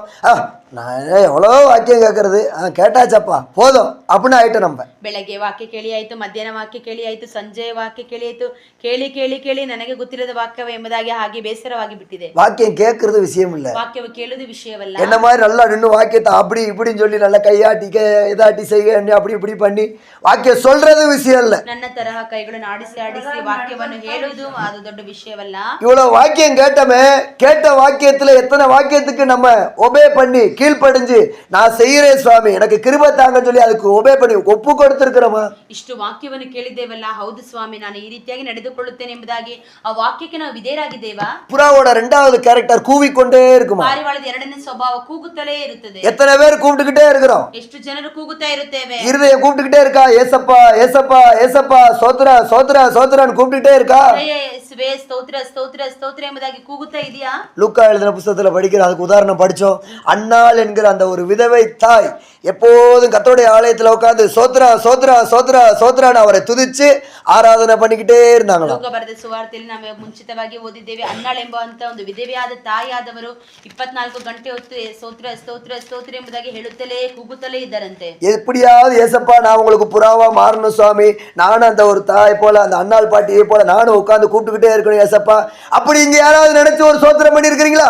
ಸ್ವಾಮಿ ನಾನು ಪಾರಿವಾಳದ ಸ್ವಭಾವವಾಗಿ ನಾನು ಕಾಣ್ಪಡಬೇಕು, ಅನ್ನಾಳ್ ತಾಯಿ ಮಾಡಿದಂತ ಪ್ರಾರ್ಥನೆ ನಾನು ಮಾಡಬೇಕು ಎಂಬುದಾಗಿ ನೆನೆಸಿ ಪ್ರಾರ್ಥನೆ ಮಾಡಿದವರು ಇದ್ದೀರಾ? கேட்கும் போது இன்ட்ரெஸ்டா இருக்குது, ಕೇಳುವಾಗ ಹಾಗೆ ಖುಷಿಯಾಗಿ ஓ ಇಂಟ್ರೆಸ್ಟ್, நானும் இப்படியே பண்ணணும், ನಾನು ಈ ರೀತಿಯಾಗಿ ಮಾಡಬೇಕು, நானும் இந்த மாதிரி சோத்திரம் பண்ணிக்கிட்டே இருக்கணும். ಈ ರೀತಿ ಸ್ತೋತ್ರ ಮಾಡುತ್ತಾ ಇರಬೇಕು. முடிஞ்ச உடனே ரூமுக்குள்ள போய் ஒரே சண்டை, ಮುಗಿದ ನಂತರ ರೂಮ್ ಒಳಗಡೆ ಹೋಗಿದ್ರೆ ಒಂದೇ ಜಗಳ, வாயில வர்ற வார்த்தையை கேட்க முடியல, ಬಾಯಲ್ಲಿ ಬರುವಂತ ಮಾತನ್ನು ಕೇಳಲು ಆಗುತ್ತಿಲ್ಲ, இந்த பசங்களுக்குள்ள ஒரே அடிச்சிட்டு சண்டை, ಈ ಮಕ್ಕಳಲ್ಲಿ ಒಂದೇ ಹೊಡೆತ ಬಡಿತ, இவன் பேசுற வார்த்தையும் கேட்க முடியல, ಇವನು ಮಾತನಾಡುವುದನ್ನು ಕೇಳಲು ಆಗುತ್ತಿಲ್ಲ, ஒருத்தருக்கு ஒருத்தர் மூஞ்ச தூக்கிக்கிறோம், ಒಬ್ಬರಿಗೊಬ್ಬರ ಮುಖವನ್ನು ತಿರುಗಿಸಿ, ஒருத்தருக்கு ஒருத்தர் கோபம், ಒಬ್ಬರಿಗೊಬ್ಬರಿಗೆ ಕೋಪ. அப்புறம் எப்படி வார்த்தை எங்க போச்சு? ಆ ವಾಕ್ಯವಾದದ್ದು ಎಲ್ಲಿ ಹೋಯಿತು? அப்ப நான் நம்ம எடுத்த பைபிள் ஸ்டடி ஆண்டவர் நமக்கு கொடுத்த சத்தியம் எல்லாம் வேஸ்டா? ನಾನು ತೆಗೆದ ವಾಕ್ಯವು ದೇವರು ಕೊಟ್ಟಂತ ಸತ್ಯವು ಎಲ್ಲವೂ ವೇಸ್ಟ್ ಆಗಿ ವ್ಯರ್ಥವಾಗಿ ಹೋಯ್ತಾ? லூக்கா 2வது அதிகாரம் 37வது வசனத்துல அந்த பாட்டியை குறித்து படிக்கிறோம். ಲೂಕ 2ನೇ ಅಧ್ಯಾಯ 37ನೇ ವಾಕ್ಯದಲ್ಲಿ ಅನ್ನಾಳ್ ಕುರಿತಾಗಿ ಓದುತ್ತೇವೆ. 84 வயசு அந்த பாட்டிக்கு, 84 ವಯಸ್ಸು. கேப் விடாம சர்ச்சில் உட்காந்து ஆராதனை பண்ணிக்கிட்டே இருக்கும். வெட்டி வேலை வெட்டி கதை எதுவுமே கிடையாது. ಎಡೆಬಿಡದೆ ಅನ್ನಾಳ ತಾಯಾದವರು ಪ್ರಾರ್ಥನೆ ಮಾಡುತ್ತಲೇ ಇದ್ದರು. ಯಾವ ವಿಧವಾದ ವ್ಯರ್ಥವಾದ ಕಾರ್ಯವನ್ನು ಮಾತನಾಡಲಿಲ್ಲ. டே அண்ட் நைட், இரவும் பகலும் உபவாசித்து ஜெபம் பண்ணி ஆராதனை பண்ணி கொண்டிருந்தார். ರಾತ್ರಿ ಹಗಲು ಉಪವಾಸದಿಂದ ವಿಜ್ಞಾಪನದೊಂದಿಗೆ ದೇವರಿಗೆ ಆರಾಧನೆ ಮಾಡುತ್ತಾ ಇದ್ದಳು. இனிமேலாவது நான் செய்யறேன் சுவாமி, இப்பதான் சத்தியம், இன்னைக்கு தான் மறுபடியும் அதை கேட்கறேன், இன்னைக்கு தான் புதுசா கேட்கற மாதிரி இருக்கு, இனிமேலாவது இதை செய்வேன்னு சொல்லி ஒப்பு கொடுப்போமா? ಇವತ್ತಿಗೆ ನಾನು ಹೊಸದಾಗಿ ಕೇಳಿದ್ದೇನೆ, ನಾನು ಇನ್ನು ಮುಂದೆ ಈ ರೀತಿಯಾಗಿ ಮಾಡುತ್ತೇನೆ ಎಂಬುದಾಗಿ ಒಪ್ಪಿಸಿಕೊಡುವರು ಇದ್ದೀರಾ? இது 2வது புறாவோட கேரக்டர். 2ನೇ ಪಾರಿವಾಳದ ಸ್ವಭಾವ. நீங்க ஏசப்பாவுக்கு மனைவியா மாறணும்னா பரலோகத்துக்கு போகணும்னு நினைச்சீங்கன்னா நீங்க என்ன பண்ணுங்க? சோத்திரம் பண்ணுங்க. ಸ್ವಾಮಿಗೆ ಹೆಂಡತಿಯಾಗಿ ಮಾರ್ಪಡಬೇಕಂದ್ರೆ, ಪರಲೋಕಕ್ಕೆ ಹೋಗಬೇಕಂದ್ರೆ ನೀವು ಏನು ಮಾಡಬೇಕು? ಸ್ತೋತ್ರ ಮಾಡಬೇಕು. இரவும் பகலும் கேப் விடாம சோத்திரம் பண்ணிட்டே உட்கார்ந்துருங்க. ರಾತ್ರಿ ಹಗಲು ಎಡೆಬಿಡದೆ ನೀವು ಪ್ರಾರ್ಥನೆ ಮಾಡುತ್ತಾ ಇರಬೇಕು. நிச்சயமா சாமி நம்மள ஒரு புறாவா மாத்துவார். ನಿಶ್ಚಯವಾಗಿ ಸ್ವಾಮಿ ನಮ್ಮನ್ನು ಪಾರಿವಾಳದ ಹಾಗೆ ಮಾರ್ಪಡಿಸುತ್ತಾರೆ. கண்டிப்பா பரலோகத்துக்கு போவோம். ಖಂಡಿತವಾಗಿ ನಾವು ಪರಲೋಕಕ್ಕೆ ಹೋಗುತ್ತೇವೆ. கர்த்தருக்கு ஸ்தோத்திரம். ಸ್ತೋತ್ರ. 3வது புறாவோட கேரக்டர். ಮೂರನೇದಾಗಿ ಪಾರಿವಾಳದ ಸ್ವಭಾವ சொல்லுங்க. பரமகீதை 5:12. உன்னத பாட்டு 5வது அதிகாரம் 12வது வசனம். ಪರಮಗೀತೆ 5ನೇ ಅಧ್ಯಾಯ 12ನೇ ವಾಕ್ಯ. தண்ணீர் நிறைந்த நதிகளின் ஓரமாய் தங்கும் புறா. தண்ணீர் நிறைந்த நதிகளின் ஓரமாய் தங்கும் புறா. ನೀರು ತುಂಬಿರುವಂತ ನದಿಯ ದಡದ ಓರದಲ್ಲಿ ಇರುವಂತಹ ವಾಸವಾಗುವಂತ ಒಂದು ಪಾರಿವಾಳ. இந்த தண்ணி நிறைஞ்ச நதின்னு சொல்றது பரிசுத்த ஆவியை காட்டுது. ಈ ನೀರು ತುಂಬಿರುವಂತ ನದಿ ಎಂಬುದಾಗಿ ಹೇಳುವುದಾದ್ರೆ ಪರಿಶುದ್ಧಾತ್ಮನನ್ನು ಸೂಚಿಸುತ್ತದೆ. பரிசுத்த ஆவியானவரோட இருக்கிற வாழ்க்கையில நம்ம இருக்கணும். ಪರಿಶುದ್ಧಾತ್ಮನೊಂದಿಗೆ ಸೇರಿ ಇರುವಂತ ಜೀವಿತದಲ್ಲಿ ನಾವಿರಬೇಕು. அப்படி நம்ம இருந்தோம்னா நம்ம மூலமாவும் அற்புதங்கள் நடக்கும், நம்முடைய வாழ்க்கையிலயும் அற்புதங்கள் நடக்கும். ಹಾಗೆ ನಾವು ಇರುವುದಾದ್ರೆ ನಮ್ಮ ಜೀವಿತದಲ್ಲಿ ಅದ್ಭುತ ಸೂಚಕ ಕಾರ್ಯಗಳು ನಡೆಯುತ್ತದೆ. மற்றவங்க திட்டினாங்கன்னா பரிசுத்த ஆவியில நிறைஞ்சிருந்த ஒரு மனுஷனை மற்றவங்க திட்டினாங்கன்னா அவங்க என்ன செய்ய மாட்டாங்க? கோபப்பட மாட்டாங்க. ಮತ್ತು ಪರಿಶುದ್ಧಾತ್ಮ ಅಭಿಷೇಕವನ್ನು ತುಂಬಿದಂತ ಒಬ್ಬ ವ್ಯಕ್ತಿಗೆ ಬೇರೆಯವರು ಬೈದರೂ ಸಹ ಅವನು ಕೋಪ ಮಾಡಿಕೊಳ್ಳುವುದಿಲ್ಲ. அப்போஸ்தலர் புஸ்தகம் 6வது அதிகாரத்துல நம்ம அப்படி படிக்கிறோம். ಅಪೊಸ್ತಲ ಕೃತ್ಯ 6ನೇ ಅಧ್ಯಾಯದಲ್ಲಿ ಓದುತ್ತೇವೆ. அப்போஸ்தலர் புஸ்தகம் 7வது அதிகாரத்துல நம்ம படிக்கிறோம். ಅಪೊಸ್ತಲ ಕೃತ್ಯ 7ನೇ ಅಧ್ಯಾಯದಲ್ಲಿ ಓದುತ್ತೇವೆ. ஸ்தேவானை பார்த்து எல்லாரும் கோபப்பட்டு கல்லெறிகிறாங்க. ಸ್ಟೇವನನ್ನು ನೋಡಿ ಎಲ್ಲರೂ ಕೋಪದಿಂದ ಕಲ್ಲನ್ನು ಎಸೆದರು. அப்போஸ்தலர் 7வது அதிகாரம் ಅಪೊಸ್ತಲ 7ನೇ ಅಧ್ಯಾಯ 54வது வசனத்துல பாருங்க, எல்லாரும் பல்ல கடிச்சாங்க, அவன் மேல கோபப்பட்டாங்க. 54ನೇ ಅಧ್ಯಾಯದಲ್ಲಿ ಎಲ್ಲರೂ ಹಲ್ಲನ್ನು ಕಡಿದರು, ರೌದ್ರ ಮನಸ್ಸುಳ್ಳವರಾಗಿದ್ದರು. ஆனா ஸ்தேவான் என்ன பண்ணாரு? ಸ್ಟೇವನನೇನು ಮಾಡಿದನು? திரும்ப அவரும் பல்ல கடிச்சிட்டு ஒரு கம்பு எடுத்துட்டு வந்து அடின்னு அடிச்சாரு. ಪುನಃ ಕಲ್ಲನ್ನು ಹಾಗೆ ಕಡಿದು ಒಂದು ಕೋಲನ್ನು ಹಿಡಿದು ಹಾಗೆ ಹೊಡೆದರು. அப்படியா? ಆಗ அப்படியா? என்ன பண்ணாரு? ಏನು ಮಾಡಿದರು? தான் ஏன் செய்யறாங்கன்னு தெரியாத செய்யறாங்க. பரிசுத்த ஆவியினால் நிரப்பப்பட்டார் ஸ்தேவான். ಸ್ಟೇವನನ್ನು ಪರಿಶುದ್ಧಾತ್ಮ ಭರಿತನಾಗಿ ತುಂಬಿಸಲ್ಪಟ್ಟನು. 55வது வசனத்தில் தொடக்கத்திலே எழுதியிருக்குது, அவன் பரிசுத்த ஆவியினால் நிறைந்தவனா. 55ನೇ ವಾಕ್ಯದಲ್ಲಿ ಬರೆಯಲ್ಪಟ್ಟಿದೆ, ಆತನು ಪವಿತ್ರಾತ್ಮ ಭರಿತನಾಗಿದ್ದನು. 54வது வசனம் 55வது வசனம் மட்டும் படிங்க. 54 55ನೇ ವಾಕ್ಯ. ಈ ಮಾತುಗಳನ್ನು ಕೇಳಿ ಅವರು ರೌದ್ರ ಮನಸ್ಸುಳ್ಳವರಾಗಿ ಅವನ ಮೇಲೆ ಹಲ್ಲು ಕಡಿದರು. ಆದರೆ ಅವನು ಪವಿತ್ರಾತ್ಮ ಭರಿತನಾಗಿ ಆಕಾಶದ ಕಡೆಗೆ ದೃಷ್ಟಿ ನೋಡಿ ದೇವರ ಪ್ರಭಾವವನ್ನು ದೇವರ ಬಲಗೈಯಲ್ಲಿ பாத்தீங்களா, அவன் மேல எல்லாம் கோவப்பட்டாங்க, இவன் திரும்ப கோவப்படல, பரிசுத்த ஆவியில நிறைஞ்சான். ಅವನ ಮೇಲೆ ಎಲ್ಲರೂ ಕೋಪಗೊಂಡರು, ಆದರೆ ಸ್ಟೇವನನ್ನು ಪರಿಶುದ್ಧಾತ್ಮ ಭರಿತನಾದನು. நம்ம மேல யாராவது கோவப்பட்டாங்கன்னா நம்ம என்ன பண்றோம்? ನಮ್ಮ ಮೇಲೆ ಯಾರಾದರೂ ಕೋಪಗೊಂಡರೆ ನಾವು ಏನು ಮಾಡುತ್ತೇವೆ? அவங்க ஒரு வார்த்தை கெட்ட வார்த்தை பேசினா நம்மால திரும்ப 3 வார்த்தை பேசி விட்டுறோம். ಅವರು ಒಂದು ಕೆಟ್ಟ ಮಾತು ಆಡಿದರೆ ನಾವು 3 ಕೆಟ್ಟ ಮಾತು ಆಡುತ್ತೇವೆ. இதுதான் பரிசுத்த ஆவியில நிறைஞ்சிருக்கிறதா? ಎಲ್ಲ ಪರಿಶುದ್ಧಾತ್ಮದಿಂದ ತುಂಬಿಸಲ್ಪಟ್ಟಿದ್ದ. அவன் ஒரு வார்த்தை பேசினானா அந்த ஒரு வார்த்தை பேசினதுக்கு நீ என்ன செஞ்சிடணும்?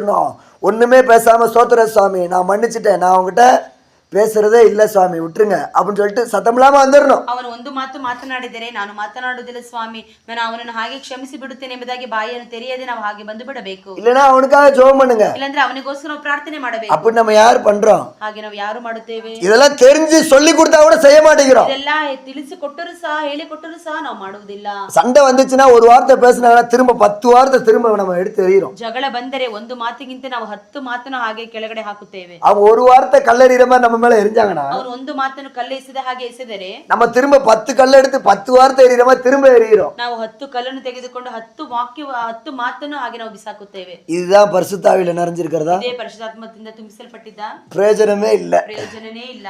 4வது புறாவினுடைய சுபாவம். 4ನೇದಾಗಿ ಪಾರಿವಾಳದ ಸ್ವಭಾವ. பரமகீதா 2:14. ಪರಮಗೀತೆ 2:14.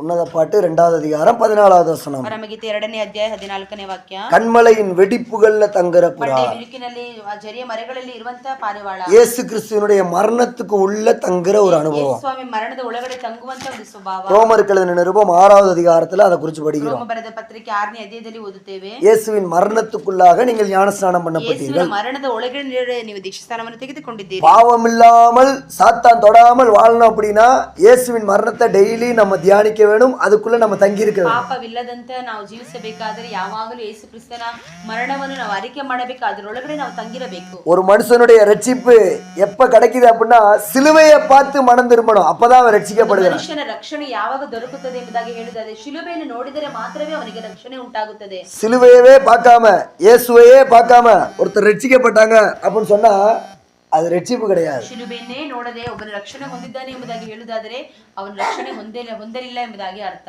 அவங்க ரட்சிக்கவே இன்னும் படல, ಅವನ ರಕ್ಷಣೆ ಹೊಂದಲೇ ಇಲ್ಲ. இயேசுனுடைய சிலுவை மரணத்தை பார்க்கணும், தரிசனத்துல பார்க்கணும், டிவியில இல்ல. பேஷன் ஆஃப் கிரைஸ்ட்ல போயிட்டு டிவிலையும் அங்கே ஸ்க்ரீன்லையும் அதுலேயும் இதுலேயும் பார்த்துட்டு அதில் நான் பார்த்தேன் இயேசு எனக்காக ரத்தம் நான் ஓன்னு அழுதாங்கன்னா அவர் 2 நாள் அழுவா, 3வது நாள் திரும்ப குடிக்க போயிடுவான். ಸ್ವಾಮಿ ಶಿಲುಬೆಯ ಮರಣವನ್ನ ಫಿಲ್ಮಲ್ಲಿ ನೋಡುವುದಲ್ಲ, ಟಿವಿಯಲ್ಲಿ ನೋಡುವುದಲ್ಲ, ಅದನ್ನು ಮನಸ್ಸಿನಲ್ಲಿ ಇಟ್ಟುಕೊಂಡು ನಾವು ನೋಡಬೇಕು. ಇಲ್ಲಾಂದ್ರೆ 2 ದಿವಸ ಅಳುತ್ತಾನೆ, 3ನೇ ದಿವಸ ಮತ್ತೆ ಪಾಪದೊಳಗಡೆ ಬಿದ್ದು ಹೋಗುತ್ತಾನೆ. கண்களை மூடி முழங்கால போட்டு தரிசனத்துல எனக்கு ஏசப்பா உங்க சிலுவையை காட்டுங்க சுவாமி ஜெபம் பண்ணும் பொழுது தரிசனத்துல சிலுவையில் அறையப்பட்ட இயேசு ரத்தம் வடிய வடிய தொங்கிக்கிட்டு இருக்கிறத பாக்குறாங்க இல்லையா, அதுதான் உங்களுக்கு ரட்சிப்பு. ಕಣ್ಣುಗಳಿಂದ ಮುಚ್ಚು ಮೊಣಕಲ ಹಾಕಿ ಯೇಸುವೆ ನಿಮ್ಮ ದೃಶ್ಯವನ್ನು ನಮಗೆ ತೋರಿಸಿ ಎಂಬುದಾಗಿ ಹೇಳುವಾಗ ಹಾಗೆ ರಕ್ತವನ್ನು ಸುರಿಸಲ್ಪಟ್ಟು ಜಡೆಯಲ್ಪಟ್ಟಿರುವಂತಹ ಯೇಸುವನ್ನು ನೋಡುತ್ತಾರಲ್ವಾ, ಅದೇ ರಕ್ಷಣೆ ದಿವಸ. அப்படி யாராவது பார்த்தவங்க இருக்கிறீங்களா? ಹಾಗೆ ಯಾರಾದ್ರೂ ನೋಡಿದವರು ಇದ್ದೀರಾ? நீங்க கண்களை போட்டு முழங்கால் போட்டு கண்கள் மூடி கை வைத்திருக்கும் பொழுது சிலுவையில ஏசப்பா தொங்கிட்டு இருக்கிறதாவும் ரத்தம் வடிஞ்சுக்கிட்டு இருக்கிறதாவும் பார்த்தவங்க இங்க யாராவது நம்ம யாராவது இருக்கிறோமா? ಮೊಣಕಲ ಹಾಕಿ ಕಣ್ಣುಗಳನ್ನು ಮುಚ್ಚಿ ಶಿಲುಬೆಯಲ್ಲಿ ರಕ್ತವನ್ನು ಸುರಿಸಲ್ಪಟ್ಟ ಯೇಸುವನ್ನು ನೋಡಿದವರು ಯಾರಾದ್ರೂ ಇದ್ದೀರಾ? அதுதான் நமக்கு ரட்சிப்பு. ಅದೇ ನಮಗೆ ರಕ್ಷಣೆ. அந்த அந்த அந்த அப்படி பார்த்து அப்படி நம்ம மனசு மாறி மனம் திரும்புறோம் இல்லையா, இதுதான் உண்மையான ரட்சிப்பு. ಹಾಗೆ ನಾವು ಮನಸ್ತಾಂತರವನ್ನು ಹೊಂದುತ್ತೇವಲ್ಲವಾ, ಅದೇ ನಿಜವಾದ ಒಂದು ರಕ್ಷಣೆ. இதுதான் கண்மலையின் வெடிப்புல தங்குற புறா. ಅದೇ ಬಂಡೆ ಬಿರುಕಿನಲ್ಲಿ ವಾಸ ಮಾಡುವಂತಹ ಒಂದು. இது என்னைக்கே ஒரு நாள் நடக்கிற ಅನುಭವ இல்ல, டெய்லி நமக்குள்ள நடக்கும். ಯಾವತ್ತೂ ಒಂದು ದಿವಸ ನಡೆಯುವಂತ ಒಂದು ಅನುಭವವಲ್ಲ, ಇದು ಪ್ರತಿನಿತ್ಯವೂ ನಡೆಯಬೇಕು. இது புறாவினுடைய 4வது கரை. ಪಾರಿವಾಳದ 4ನೇ ಸ್ವಭಾವ. 5வது சுபாவம் என்ன? 5ನೇ ಸ್ವಭಾವ ಏನು? ஆதிகாண்ட 8வது அதிகாரம் 9வது வசனம்.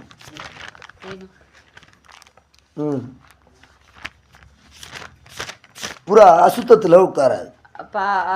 ಆದಿಕಾಂಡ 8:11 ವಾಕ್ಯದಲ್ಲಿ ಹೇಳಲ್ಪಟ್ಟಿದೆ, 8:9 ಹೇಳಲ್ಪಟ್ಟಿದೆ, ಪಾರಿವಾಳವು ಅಶುದ್ಧದಲ್ಲಿ ಕೂತುಕೊಳ್ಳುವುದಿಲ್ಲ, அசுத்தத்துல உட்காராது. ಅಶುದ್ಧದಲ್ಲಿ ಕೂರುವುದಿಲ್ಲ. உங்களை ஆண்டவர் அழைச்சது, இந்த சத்தியத்துக்குள்ள கொண்டு வந்தது, இந்த கிறிஸ்தவ வாழ்க்கைக்குள்ள கொண்டு வந்ததெல்லாம் எப்படினாலும் வாழலாம் இல்ல. ದೇವರು ನಿಮ್ಮನ್ನು ಕರೆದಿದ್ದು ಕ್ರಿಸ್ತನ ಜೀವಿತಕ್ಕೆ ನೀವು ಬರುವುದು ಹೇಗೋ ಬಾಳಬೇಕು ಎಂಬುದಾಗಿ ಅಲ್ಲ, இல்ல எப்படினாலும் வாழலாமாப்பா நம்ம, ಹೇಗಾದರೂ ಬಾಳಬೇಕು ಎಂಬುದಾಗಿ ಅಲ್ಲ, எப்படி வாழ்ந்தாலும் சரி பரலோகம் போயிடலாம், ಹೇಗೆ ಜೀವಿಸಿದರೂ ನಾವು ಪರಲೋಕಕ್ಕೆ ಹೋಗಬೇಕು ಎಂಬುದಾಗಿ ಅಲ್ಲ, எப்படி வாழ்ந்தாலும் பரலோகம் போக முடியாது, ಹೇಗೆ ಜೀವಿಸಿದರೂ ನಾವು ಪರಲೋಕಕ್ಕೆ ಹೋಗಲು ಸಾಧ್ಯವಿಲ್ಲ. இப்படித்தான் வாழணும்னு சொல்லி ரூல்ஸ் வச்சிருக்கிறாரு சாமி, அதுக்குள்ளதான் நம்மளை கொண்டு வந்திருக்கிறார். ಹೀಗೆ ಜೀವಿಸಬೇಕು ಎಂಬುದಾಗಿ ದೇವರು ಕಟ್ಟಳೆಯನ್ನು ಇಟ್ಟಿದ್ದಾರೆ, ಅದಕ್ಕನುಸಾರವಾಗಿಯೇ ನಾವು ಜೀವಿಸಬೇಕು.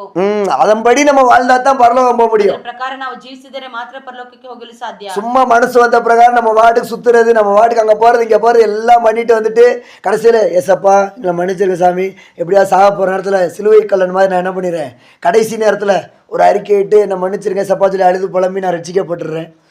ಊರೆಲ್ಲ ಸುತ್ತಿ ಬಿಟ್ಟು ಆ ಕಡೆ ಹೋಗಿ ಕೊನೆಗೆ ಯೇಸುವೆ ನಾನು ಬಂದು ಬಿಟ್ಟಿದ್ದೇನೆ, ನನ್ನನ್ನು ಕ್ಷಮಿಸಿ ಎಂಬುದಾಗಿ ಹೇಳಿ ಆ ಶಿಲುಬೆ ಕಳ್ಳನ ಹಾಗೆ ಕೊನೆಯ ನಿಮಿಷದಲ್ಲಿ ಕೇಳಿಕೊಂಡ ಹಾಗೆ ನಾವು ಇರಬಾರದು. இப்படித்தான் வாழ வேணும்னு சொல்லி இயேசு நமக்கு சொல்லி கொடுத்தாரு. ಹೀಗೆ ಜೀವಿಸಬೇಕು ಎಂಬುದಾಗಿ ಯೇಸು ಸ್ವಾಮಿ ನಮಗೆ ಹೇಳಿದ್ದಾರೆ. அவர் நமக்கு முன்னால ஜீவிச்சிட்டு வாழ்ந்து போயிருக்கிறார். ಅವರು ನಮ್ಮ ಮುಂದೆ ಜೀವಿಸಿ ಬದುಕಿ ಬಾಳಿ ಹೋಗಿದ್ದಾರೆ. அத நம்ம பார்க்க வேணும், ಅದನ್ನು ನಾವು ನೋಡಬೇಕು, அத மனசுல வச்சுக்கிற வேணும். ಅದನ್ನು ಮನಸ್ಸಿನಲ್ಲಿ ಇಟ್ಟುಕೊಳ್ಳಬೇಕು. அதுல முக்கியமானதுதான் அசுத்தம் இல்லாம வாழ்றது. ಅದರಲ್ಲಿ ಮುಖ್ಯವಾದದ್ದು ಒಂದು ಏನಂದ್ರೆ ಅಶುದ್ಧವಿಲ್ಲದೆ ಜೀವಿಸುವುದು. உங்களை அசுத்தத்திற்கு அல்ல பரிசுத்தத்திற்கென்றே அழைத்திருக்கிறேன். ಅಶುದ್ಧಕ್ಕಾಗಿ ಅಲ್ಲ ಪರಿಶುದ್ಧಕ್ಕೋಸ್ಕರನೇ ಆರಿಸಲ್ಪಟ್ಟಿದ್ದೇನೆ. பரிசுத்தத்துக்காக அழைக்கப்பட்டவங்க தான் நம்ம. ಪರಿಶುದ್ಧಕ್ಕಾಗಿ ಆರಿಸಲ್ಪಟ್ಟವರೇ ನಾವಾಗಿದ್ದೇವೆ. பரிசுத்தம் இல்லாம ஒருத்தர் சாமியை பார்க்க முடியாது. ಪರಿಶುದ್ಧವಿಲ್ಲದೆ ಒಬ್ಬರು ದೇವರನ್ನು ದರ್ಶಿಸಲು ಸಾಧ್ಯವಿಲ್ಲ. நீங்கள் நடக்கைகள் எல்லாவற்றிலையும் பரிசுத்தரா இருக்கணும் சொல்லியிருக்கிறார்.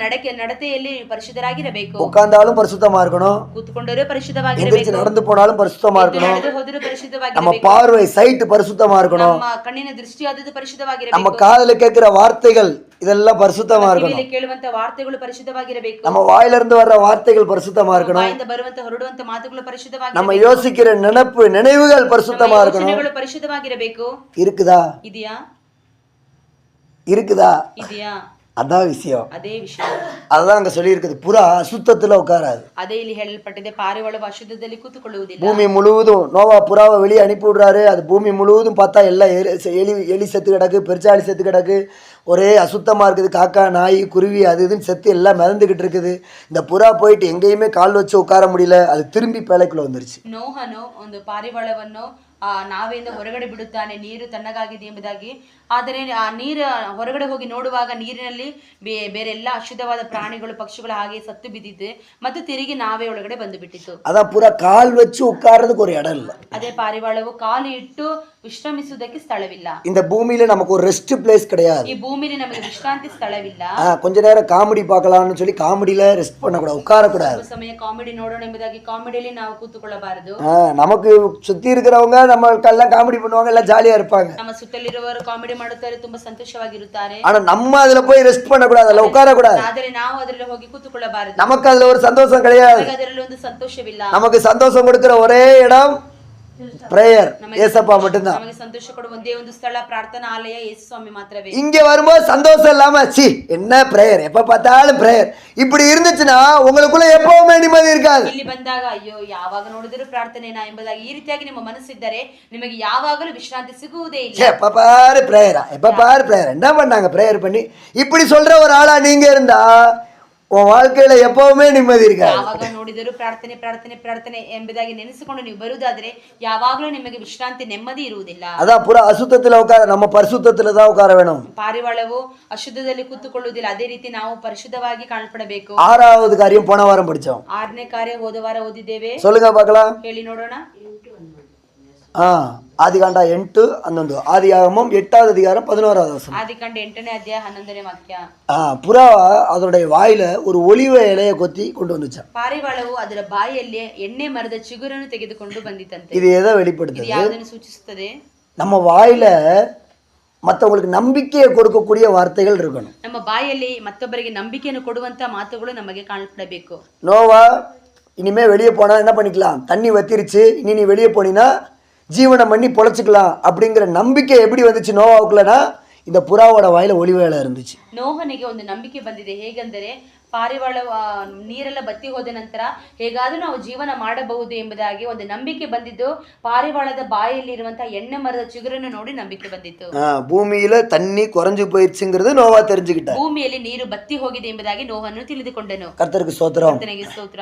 அந்த ஒலிவ இலையை பார்த்ததுக்கு பிற்பாடுதான் நோவாவுக்கு நம்பிக்கை வந்தது. ಆ ಒಂದು ಎಣ್ಣೆ ಮರದ ಸಸ್ಯ ಬಾಯಲ್ಲಿ ಇಟ್ಟಿರುವುದನ್ನು ನೋಡಿ ಒಂದು ನೋಹನಿಗೆ ನಂಬಿಕೆ ಬಂದಿತ್ತು. அப்ப புறாவுடைய வாயில கொண்டு வந்த அந்த ஒலிவ இலை அப்படிங்கிறது நம்பிக்கையை காட்டுகிறது. ಪಾರಿವಾಳದ ಬಾಯಲ್ಲಿರುವಂತಹ ಎಣ್ಣೆ ಮರದ ಚಿಗುರು ನಂಬಿಕೆಯನ್ನು ಸೂಚಿಸುತ್ತದೆ. நம்முடைய வாயிலையும் நம்பிக்கையின் வார்த்தைகள் இருக்கணும். ನಮ್ಮ ಜೀವಿತದಲ್ಲಿ ಸಹ ನಂಬಿಕೆಯ ಮಾತುಗಳು ಇರಬೇಕು. எப்ப பார்த்தாலும் நம்பிக்கை இல்லாம அவிசுவாசமான வார்த்தைகளை பேசிக்கிட்டே இருக்க கூடாது. ಯಾವಾಗ ನೋಡಿದ್ರು ನಂಬಿಕೆ ಇಲ್ಲದಂತ ಅಪನಂಬಿಕೆ ಮಾತುಗಳನ್ನು ಮಾತನಾಡಬಾರದು. எனக்கு இந்த வியாதி எப்படி இருந்தே இருக்கும், ஆனா ஒண்ணும் செய்ய முடியாது. ನನಗೆ ರೋಗ ಯಾವಾಗಲೂ ಇದ್ದೇ ಇರುತ್ತೆ, ಏನು ಮಾಡಲು ಸಾಧ್ಯ ಇಲ್ಲ. அப்படி நீங்க சொல்ற ஆளா இருந்தா வியாதி உன்னை விட்டு போகவே போகாது. காலத்துக்கு நீ அந்த வியாதியிலே சாக வேண்டியது. ಹಾಗೆ ನೀವು ಹೇಳುವಂತ ಮನುಷ್ಯನಾಗಿದ್ದರೆ ಆ ರೋಗವಾದದ್ದು ನಿಮ್ಮನ್ನು ಬಿಟ್ಟು ಹೋಗುವುದಿಲ್ಲ, ಕಾಲ ಪರ್ಯಂತರ ನೀವು ಆ ರೋಗದಲ್ಲಿಯೇ ಸಾಯಬೇಕು. சனிக்கிழமை காலையில எனக்கு நல்ல ஃபீவர், நல்ல ஃபீவர், சரியான ஃபீவர். ಶನಿವಾರ ಬೆಳಗ್ಗೆ ನನಗೆ ತುಂಬಾ ಜ್ವರವಿದ್ದಿತ್ತು. இங்கதான் இருந்தேன் நான். அப்ப ಇಲ್ಲೇ ಇದ್ದೇನು.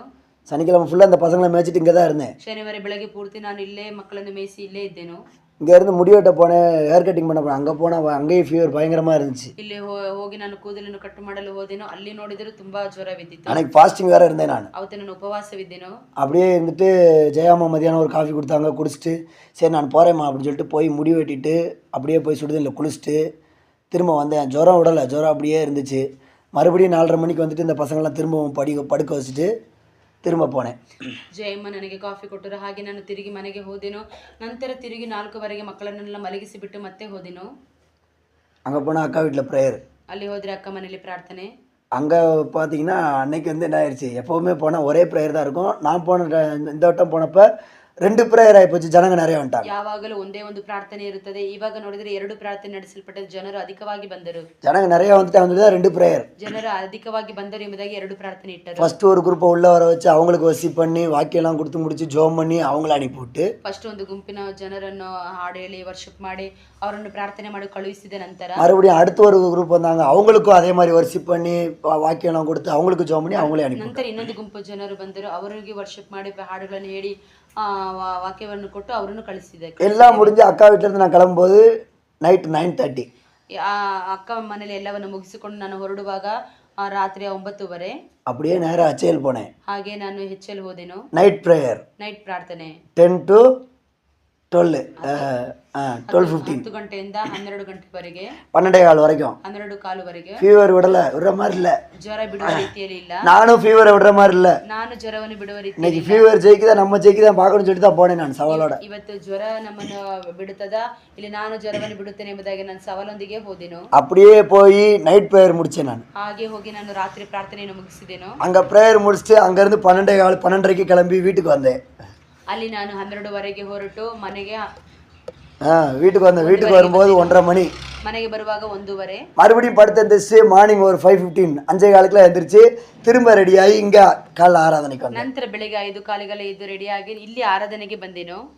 இன்னும் ஜுரம் விடல. ಇನ್ನೂ ಜ್ವರ ಬಿಡಲಿಲ್ಲ. இங்கே வர்ஷிப் எல்லாம் முடிச்சுட்டு இங்கேருந்து கார் எடுத்துகிட்டு போனேன். அம்மாவை கூப்பிட்டு காரில் HL போனேன். ಇಲ್ಲಿ ವರ್ಷಿಪ್ ಎಲ್ಲ ಮುಗಿಸಿ ಆ ಅಮ್ಮನವರ ಜೊತೆಗೆ HLಗೆ ಕಾರ್ ತೆಗೆದುಕೊಂಡು ಹೋದೆನು. அங்கேயும் ஜுரம் விடல. ಅಲ್ಲಿ ಜ್ವರ ಬಿಡಲಿಲ್ಲ. அங்கே சாப்பாடுலாம் சாப்பிட்டு ஜுரம்னா நான் சாப்பிடாமலாம் இருக்கிறது கிடையாது. வாய் கசத்தாலும் சரி, வாய் இனிச்சாலும் சரி, என்ன பண்ணிடுறது, சாப்பாடு மட்டும் நல்லா சாப்பிட்டுறது. ಜ್ವರ அப்பதான் நல்லா சாப்பிடணும். ಜ್ವರ ಬಂದರೆ ನಾನು ಹಾಗೆ ಬಾಯಿ ಒಂಥರ ಇದೆ ಎಂಬುದಾಗಿ ನಾನು ಹಾಗೆ ಬಿಟ್ಟು ಬಿಡುವುದಿಲ್ಲ. ಜ್ವರ ಬಂದಾಗಲೇ ಚೆನ್ನಾಗಿ ಊಟ ಮಾಡಬೇಕು. அப்படியே போய் அமராவதி கல்கரை எல்லாம் முடிச்சுட்டு வந்தோம். ಹಾಗೆ ಅಮರಾವತಿ ಕಲ್ಕರೆ ಎಲ್ಲ ಪ್ರಾರ್ಥನೆಯನ್ನು ಮುಗಿಸಿಕೊಂಡು ಬಂದೆವು. நேற்று நைட்டு போயிட்டு வீட்டுக்கு போயிட்டு நல்லா சுடுதண்ணி 1 லிட்டரு தண்ணி சுடுதண்ணி குடிச்சிட்டு படுத்த காலைல ஜுரம் இல்லை, ஒன்றும் இல்லை. ರಾತ್ರಿ ಒಳ್ಳೆ ಬಿಸಿ ನೀರನ್ನು ಮಾಡಿ ಕುಡಿದ ನಂತರ ಬೆಳಗ್ಗೆ ಚೆನ್ನಾಗಿ ನಿದ್ದೆ ಮಾಡಿ ಇದ್ದೇನೆ. ಬೆಳಗ್ಗೆ ಎದ್ದ ನಂತರ ಜ್ವರವಿಲ್ಲ, ಏನೂ ಇಲ್ಲ. அதனால இதையே சொல்லிட்டு இதே பாட்டு பாடிட்டு ஜுரம் எனக்கு தலைவலி, எனக்கு காது வலி, எனக்கு மூட்டு வலி, காய் வலி, இப்படியே சொல்லி பாட்டு பாடிட்டு இருந்தோம்னா அது நல்லா சிட்டிங் போட்டு பெட்டு போட்டு தலானை போட்டு நல்லா ஜுரம் என்ன செஞ்சிடும், அது அழகாக நமக்குள்ளே படுத்துக்கிறோம். ஆக என்ன சூப்பராக வச்சுருக்கிறா யாவை, நல்லா பெட்டு போட்டு வச்சுருக்கிறான். ஒரு டோலோ 150, டோலோ 250 போட்டு நல்லா தூங்கி என்ன பண்ணு, நல்லா படுத்துக்கோ ராஜா. ನನಗೆ ಜ್ವರ ಬಂದಿದೆ, நானும் போக மாட்டேன், ஜுரமும் போகாது நீயும் போக முடியாது, அவ்வளவுதான், அப்படியே இருக்க ನನಗೆ வேண்டியது. ಜ್ವರ ಬಂದಿದೆ, ಕಾಲು ನೋವು, ಕೈ ನೋವು, ನನಗೆ ಹಾಗೆ ಸುಸ್ತಾಗಿದೆ ಎಂಬುದಾಗಿ ಹೇಳುವುದಾದರೆ ಆ ಜ್ವರವಾದದ್ದು ಹೋಗುವುದಿಲ್ಲ. ಅಯ್ಯೋ ನನಗೆ ಬೆಡ್ ಹಾಕಿ ಚೆನ್ನಾಗಿ ಮಲಗಿಸಿದ್ದಾರೆ, ನಾನು ಮಲಗುತ್ತೇನೆ ಎಂಬುದಾಗಿ ನಿಮ್ಮನ್ನು ಬಿಟ್ಟು ಹೋಗುವುದಿಲ್ಲ, ನೀವು ಹೋಗುವುದಿಲ್ಲ, ಅದು ಹೋಗುವುದಿಲ್ಲ. இது ஜுரத்துக்கு மட்டும் கிடையாது, எல்லா வியாதிக்கும் சொல்றேன் நான். சுகர், பிபி, தலைவலி, அந்த வியாதி, இந்த வியாதி, எந்த வியாதியும் உங்களுக்குள்ள நிரந்தரமா இருக்க முடியாது, இருக்கக்கூடாது. ನಾನು ಜ್ವರಕ್ಕೆ ಮಾತ್ರ ಇಲ್ಲ, ಬೇರೆ ಯಾವ್ದು ಬಿಪಿ, ಶುಗರ್ ಎಲ್ಲದೂ ಕೂಡ, ಎಲ್ಲ ರೋಗ ಸಹ ನಿರಂತರವಾಗಿ ನಿಮ್ಮೊಳಗಡೆ ಇರಬಾರದು. நமக்குள்ள இருக்கிற வார்த்தை வசனம் அப்படி இருக்க வேணும். ನಮ್ಮೊಳಗಡೆ ಇರುವಂತ ವಾಕ್ಯವು ಮಾತಾದದ್ದು ಆ ರೀತಿಯಾಗಿರಬೇಕು. நம்ம வாயில ஒரு நம்பிக்கையின் வார்த்தைகள் வர வேணும். ನಮ್ಮ ಬಾಯಲ್ಲಿ ನಂಬಿಕೆ ಮಾತಾದದ್ದು ಬರಬೇಕು. கொஞ்சம் ஜுரம் வந்துருச்சு, கொஞ்சம் ஜுரம் வந்துருச்சு, கொஞ்சம் தலை சுத்து வந்துருச்சு, இல்ல கொஞ்சம் பிபி ரைஸ் ஆன மாதிரி இருக்குது, இல்ல சுகர் ஏறின மாதிரி இருக்குது, ஐயோ எனக்கு எப்பவுமே இப்படித்தான், ஐயோ இனிமே அவ்வளவுதான், ஐயோ முடிஞ்சு போச்சு, ஐயோ நீ இது போகவே போகாது, நீ காலத்துக்கு இப்படித்தான், நான் இது சொல்றதுனாலதான் என்ன பண்ணுதுன்னா அது போகவே போகாது, சாகுற வரைக்கும் அதுலயே இருக்க வேண்டியதான். ಸ್ವಲ್ಪ ಜ್ವರ, ಸ್ವಲ್ಪ ತಲೆನೋವು ಈ ರೀತಿಯಾಗಿ ಇರುವುದಾದರೆ ಅದು ಕಾಲಕ್ಕೂ ಹಾಗೆ ಇರುತ್ತದೆ ವಿನಃ ಅದು ನಿಮ್ಮನ್ನು ಬಿಟ್ಟು ಹೋಗುವುದಿಲ್ಲ. இதெல்லாம் ஒரு வியாதியா? நான் அச்சையில கூட சொல்லிட்டு தான் வந்தேன், நான் எனக்கு நீ ஜுரம் இருக்கத்தான் செய்யுது, இதெல்லாம் பார்த்தோம்னா வேலைக்காக, டெம்பரவரி, அது வரும் போகும். ಅದೇ ರೀತಿ ನಾನು ಹೆಚ್ಚಳಲ್ಲಿ ಹೇಳಿದೆನು, ನನಗೆ ಜ್ವರವಿದೆ ಆದ್ರೆ ಇದೆಲ್ಲ ಟೆಂಪರರಿ, ಅದು ಬರುತ್ತೆ ಹೋಗುತ್ತೆ. அது வருதுன்னு சொல்லிட்டு நம்ம அதுக்கு ஒன்றும் பெருசா பெட் எல்லாம் போட்டு வைக்கணும் அவசியம் கிடையாது. ಅದು ಬರುತ್ತದೆ ಎಂಬುದಾಗಿ ಅದಕ್ಕೆ ನಾವು ಹಾಗೆ ಬೆಡ್ ಎಲ್ಲ ಇಟ್ಟು ರೆಡಿ ಮಾಡಬೇಕೆಂಬುದಾಗಿ ಇಲ್ಲ. அதெல்லாம் நம்ம கண்டுக்கவே கூடாது. ಅದನ್ನೆಲ್ಲ ನಾವು ಯೋಚನೆ ಮಾಡಬಾರದು. சரி, கர்த்தருக்கு ஸ்தோத்திரம். ಕರ್ತನಿಗೆ ಸ್ತೋತ್ರ. நம்ம நம்பிக்கையின் வார்த்தைகளை பேசி பழக வேண்டும். ನಮ್ಮ ನಂಬಿಕೆಯ ಮಾತುಗಳನ್ನು ಮಾತನಾಡಿ ಅಭ್ಯಾಸ ಮಾಡಬೇಕು. அதனாலதான் நீதிமொழிகள் நம்ம ஒரு வசனம் படிக்கிறோம். ಜ್ಞಾನದಲ್ಲಿ ಒಂದು ವಾಕ್ಯವನ್ನು ಹೇಳುತ್ತೇವೆ. மரணமும் ஜீவனும் எங்க இருக்குது? உன் வாயில இருக்குது, உங்க நாக்குல இருக்குது. ಮರಣವು ಜೀವವು ನಾಲಿಗೆಯ ವಶದಲ್ಲಿದೆ. படிங்க நீதிமொழிகள் 18வது அதிகாரம் 21வது வசனம். ಜ್ಞಾನೋಕ್ತಿಗಳು 18ನೇ ಅಧ್ಯಾಯ 21ನೇ ವಾಕ್ಯ. நீதிமொழிகள் 18வது அதிகாரம் 21வது வசனம். ಜೀವನ ಮರಣ ನಾಲಿಗೆಯ ವಶ. எங்க இருக்கு பாத்தீங்களா? ஜீவனும் மரணம் உங்க நாக்குல இருக்குது. ಜೀವನ ಮರಣ ಎರಡು ನಾಲಿಗೆಯಲ್ಲಿದೆ. ஜீவனும் மரணமும் நாவின் அதிகாரத்துல இருக்குது. ಜೀವನ ಮರಣ ಎರಡು ನಾಲಿಗೆಯ ವಶದಲ್ಲಿ ಅಧಿಕಾರದಲ್ಲಿ ಉಂಟು. நீங்க நல்லா இருக்கிறதோ நீங்க வியாதிப்படுறதோ உங்களுடைய வாயில தான் இருக்குது. ನೀವು ಚೆನ್ನಾಗಿರುವುದು, ನೀವು ರೋಗದಲ್ಲಿರುವುದು ಎಲ್ಲವೂ ನಿಮ್ಮ ಬಾಯಿಯ ಮಾತಿನಲ್ಲೇ ಇದೆ. சமீபத்துல நம்ம ஜெயமா ஃபீவர்ல படுத்திருந்தாங்க. ಸಮೀಪದಲ್ಲಿ ನಮ್ಮ ಜಯಮ್ಮನ್ ಅವರು ಜ್ವರದಲ್ಲಿ ಮಲಗಿದ್ದರು. என்ன ஜெயமா உடம்பு சரியில்லைன்னு சொல்லி ரூம்குள்ள போய் பார்த்தேன் நான். ಏನು ಜಯಮ್ಮ ಜ್ವರವಿದೆಯಾ ಎಂಬುದಾಗಿ ನಾನು ರೂಮಲ್ಲಿ ಹೋಗಿ ನೋಡಿದೆನು. அவங்க எப்பவுமே நான் பேசுறேன்னா கரெக்டா கண்டுபிடிச்சுக்கிறாங்க. ஐயா எவராரு எப்படி பேசுறாரு என்ன பண்றாருன்னு சொல்லி கரெக்டா பேசிடுவாங்க. ನಾನು ಬಂದಾಗ ಹೇಗೆ ಮಾತನಾಡಬೇಕು ಏನು ಅಂತ ಕರೆಕ್ಟ್ ಆಗಿ ಕಂಡುಹಿಡಿದು ಬಿಡುತ್ತಾರೆ. என்ன ஜெயமா உடம்பு சரியில்லையா ஜுரமான்னு சொல்லி போய் கேட்டேன். ಏನು ಜಯಮ್ಮ ಜ್ವರನಾ ಹುಷಾರಿಲ್ಲವಾ ಎಂಬುದಾಗಿ ಕೇಳಿದೆನು. ஆமாய்யா என்ன பண்றது ஐயா, ஐயோ 3 நாளா ஜுரம் ஐயா, எந்திரிக்கவே முடியல, இப்படி சொல்லல அவங்க. ಹೌದಯ್ಯ 3 ದಿವಸದಿಂದ ಜ್ವರ, ನನಗೆ ಎದ್ದೇಳಲು ಆಗುತ್ತಿಲ್ಲ, ಈ ರೀತಿಯಾಗಿ ಹೇಳಲಿಲ್ಲ. அதெல்லாம் ஒண்ணும் இல்லையா, அதெல்லாம் ஒண்ணும் இல்லையா அப்படி சொல்லிட்டாங்க. ಅದೆಲ್ಲ ಏನು ಇಲ್ಲ ಸರಿಯಾಗಿದೆ ಎಂಬುದಾಗಿ ಹೇಳಿದರು. அதெல்லாம் ஒண்ணும் இல்லையா, அதெல்லாம் ஒண்ணும் இல்ல, ಅದೆಲ್ಲ ಏನು ಇಲ್ಲ ಎಂಬುದಾಗಿ. இந்த வார்த்தை தான் மறுபடியும் நம்மளை சுகப்படுத்துது. ಈ ಮಾತಾದದೆ ನಮ್ಮನ್ನು ಪುನಃ ಸೌಖ್ಯಪಡಿಸುತ್ತದೆ. அதுக்கு தான் இப்ப வசனம் சொன்னேன், நீதிமொழிகள் 18:21. ಅದಕ್ಕೆ ನಾನು ವಾಕ್ಯ ಹೇಳಿದರೆ ಜ್ಞಾನೋಕ್ತಿ 18ನೇ ಅಧ್ಯಾಯ 21ನೇ ವಾಕ್ಯ. ஜுரம் உங்களை விட்டு போறதோ ஜுரம் உங்களோட இருக்கிறதோ உங்க வாயில உங்க நாக்குல தான் இருக்குது. ಜ್ವರ ನಿಮ್ಮನ್ನು ಬಿಟ್ಟು ಹೋಗುವುದು ಅಥವಾ ಸೌಖ್ಯವಾಗುವುದು ನಿಮ್ಮ ನಾಲಿಗೆ ವಶದಲ್ಲಿ, ನಿಮ್ಮ ಅಧಿಕಾರದಲ್ಲಿ ಉಂಟು. மரணமும் ஜீவனும் நாவின் அதிகாரத்துல இருக்கு. ಮರಣವು ಜೀವನವು ನಾಲಿಗೆ ವಶದಲ್ಲಿ ಉಂಟು. நம்பிக்கையின் வார்த்தைகள் உங்களுக்குள்ள உங்க வாயில தான் இருக்குது. ನಂಬಿಕೆಯ ಮಾತುಗಳು ನಿಮ್ಮ ಬಾಯಲ್ಲೇ ಉಂಟು. என் பிள்ளை சரி கிடையாது, என் பையன் சரி கிடையாது, அவன் எப்பவுமே இப்படித்தான் சொல்லி நீங்க பேசிக்கிட்டே இருந்தீங்கன்னா சரியில்லாமே போய் கடைசி வரைக்கும் அவன் கெட்டு குட்டிச்சோரா போய் ஒண்ணுமில்லாமலே போயிடும். ನನ್ನ ಮಗ ಸರಿ ಇಲ್ಲ, ಅವನು ಸರಿಯಿಲ್ಲ ಎಂಬುದಾಗಿ ಹೇಳುವುದಾದರೆ ಅವನು ಕೊನೆಯವರೆಗೂ ಸರಿ ಇಲ್ಲದವನಾಗಿಯೇ ಹಾಗೆ ಬಿದ್ದು ಹೋಗುತ್ತಾನೆ. ஆண்டவர் மாத்துவார், ದೇವರು ಬದಲಾಯಿಸುತ್ತಾರೆ. என் பிள்ளை இன்னைக்கு இப்படி இருக்கு நாளைக்கு மாறிடும். ನನ್ನ ಮಗ ಇವತ್ತು ಈ ರೀತಿಯಾಗಿದ್ದಾನೆ, ನಾಳೆ ಬದಲಾಗುತ್ತಾನೆ. என் பையன் இன்னைக்கு இப்படி இருக்கு நாளைக்கு மாறிடுவான். ನನ್ನ ಮಗ ಹೀಗಿರುತ್ತಾನೆ, ನಾಳೆಗೆ என் ಬದಲಾಗುತ್ತಾನೆ. ஃபேமிலி இப்படி இருக்குது நாளைக்கு மாறிடும். ನನ್ನ ಕುಟುಂಬ ಈ ರೀತಿಯಾಗಿದೆ, ನಾಳೆಗೆ ಬದಲಾಗುತ್ತದೆ. இதுதான் நம்முடைய வாயிலிருந்து வர வேண்டிய வார்த்தை. ಇದೇ ನಮ್ಮ ಬಾಯಿಂದ ಬರುವಂತ ಮಾತು. கர்த்தரால் ஆகாத காரியம் ஒன்றுமில்லை. ಕರ್ತನಿಂದ ಆಗದೇ ಇರುವಂತ ಕಾರ್ಯ ಒಂದು ಇಲ್ಲ. ஆண்டவரே சொல்றாரு, என்னால செய்ய முடியாத அதிசயமான காரியம் ஏதாவது இருக்குதா? ದೇವರೇ ಹೇಳುತ್ತಾರೆ, ನನ್ನಿಂದ ಅತಿಶಯವಾದ ಕಾರ್ಯಗಳು ಉಂಟೋ ಎಂಬುದಾಗಿ. அவருக்கு அதிசயம் சொல்லி ஒண்ணுமே கிடையாது. ಅವರಿಗೆ ಅತಿಶಯ ಎಂಬುದಾಗಿ ಹೇಳುವುದಕ್ಕೆ ಯಾವುದೂ ಇಲ್ಲ. நமக்கு தான் அவர் செய்யறதெல்லாம் அதிசயம். ನಮಗೆ ಆತನ ಮಾಡುವುದೇ ಅತಿಶಯವಾಗಿದೆ. ஆனா அவருக்கு அதிசயம் சொல்லி ஒண்ணும் கிடையாது. ಆದ್ರೆ ಅವರಿಗೆ ಅತಿಶಯ ಎಂಬುದಾಗಿ ಹೇಳುವುದಕ್ಕೆ ಯಾವುದೂ ಇಲ್ಲ. கர்த்தருக்கு ஸ்தோத்திரம். ಕರ್ತನಿಗೆ ಸ್ತೋತ್ರ. 7வது புறாவோட ஒரு காரியம் படிக்கிறோம். 7ನೇದಾಗಿ ಪಾರಿವಾಳದ ಒಂದು ಕಾರ್ಯವನ್ನು ಓದುತ್ತೇವೆ. அத வாசிங்க. ஏசாயா புத்தகம் ಯೆಶಾಯ ಪುಸ್ತಕ 60வது அதிகாரம் 60ನೇ ಅಧ್ಯಾಯ 8வது வசனம். 8ನೇ ವಾಕ್ಯ. ஏசாயா 60:8. ಯೆಶಾಯ 68. ಆಹಾ, ದ್ವೀಪ ನಿವಾಸಿಗಳು ನನ್ನನ್ನು ನಿರೀಕ್ಷಿಸುವವರಾಗಿದ್ದಾರೆ. ಮೇಘದೋಪಾದಿಯಲ್ಲಿಯೂ ಗೂಡುಗಳಿಗೆ ತ್ವರೆಪಡುವ ಪಾರಿವಾಳಗಳಂತೆಯೂ ಹಾರಿ ಬರುವ ಇವರು ಯಾರು? மேகத்தை போலவும் தங்கள் பலகணி துவாரங்களுக்கு தீவிரிக்கிற புறாக்களை போலவும் பறந்து வருகிற இவர்கள் யார்? ಮೇಘದೋಪಾದಿಯಲ್ಲಿ ಗೂಡುಗಳಿಗೆ ತ್ವರೆಪಡುವ ಪಾರಿವಾಳಗಳಂತೆ ಹಾರಿ ಬರುವ ಇವರು ಯಾರು? இயேசு கிறிஸ்துடைய வருகையை குறித்து சொல்லப்பட்ட ஒரு தீர்க்க தரிசன வார்த்தை. ಯೇಸು ಸ್ವಾಮಿ ಬರುಣದ ಕುರಿತಾಗಿ ಪ್ರವಾದನೆಯಾಗಿ ಹೇಳಿರುವಂತ ಮಾತು. புறாவை போல பறந்து போகிற இவர்கள் யார்? ಪಾರಿವಾಳದ ಹಾಗೆ ಹಾರಿ ಹೋಗುವಂತವರು ಇವರು ಯಾರು? பலகனி துவாரங்களுக்கு நேராக பறந்து போகிற புறா. ಗೂಡುಗಳಿಗೆ ಆಗಿ ತೊರೆಪಡುವಂತಹ ಪಾರಿವಾಳ. இது வந்து ஃபர்ஸ்ட் உங்களுக்கு புரியுற மாதிரி நான் சொல்றேன். ಇದು ನಾನು ನಿಮಗೆ ಅರ್ಥವಾಗುವಂತೆ ಹೇಳುತ್ತೇನೆ. பலகனின்னு நீங்க எதையாவது நினைக்க கூடாது. ಪಳಗಣಿ ಎಂಬುದಾಗಿ ಹೇಳುವಾಗ ಬೇರೆ ಏನೋ ಎಂಬುದಾಗಿ ನೀವು ನೆನೆಸಬಾರದು. நம்ம ஜன்னல் இருக்கு பாத்தீங்களா, இதான் பலகனி. ನಮ್ಮ ಕಿಟಕಿ ಇದೆಯಲ್ಲ ಇದೇ இதான் பலகனி. இதுல என்ன சொல்லி இருக்குது? ಗೂಡು. இதுல என்ன சொல்லி இருக்குது? கூடுன்னு சொல்லி இருக்குதா? சரி, ஓகே. இந்த ஜன்னல் இருக்குது பாத்தீங்களா, இதான் பலகனி, வேற ஒண்ணும் இல்ல. ಪಳಗಣಿ ಎಂಬುದಾಗಿ ಹೇಳುವುದಾದರೆ ಕಿಟಕಿಯನ್ನೇ ಹೇಳುತ್ತಾರೆ. பலகனி துவாரங்களுக்கு நேராக பறந்து போகிற புறா அப்படின்னா, பெரிய பெரிய வீட்டில் பெரிய பெரிய அரண்மனையிலலாம் பார்த்தீங்கன்னா இந்த மாதிரி ஜன்னலில் கீழே இருக்காது, எங்கே இருக்கும்? மேலே மேலே வச்சுருப்பாங்க. ದೊಡ್ಡ ದೊಡ್ಡ ಅರಣ್ಮನೆಗಳಲ್ಲಿ ದೊಡ್ಡ ದೊಡ್ಡ ಬಿಲ್ಡಿಂಗ್ಗಳಲ್ಲಿ ಈ ಕಿಟಕಿ ಆದದ್ದು ಮೇಲೆ ಇಟ್ಟಿರುತ್ತಾರೆ.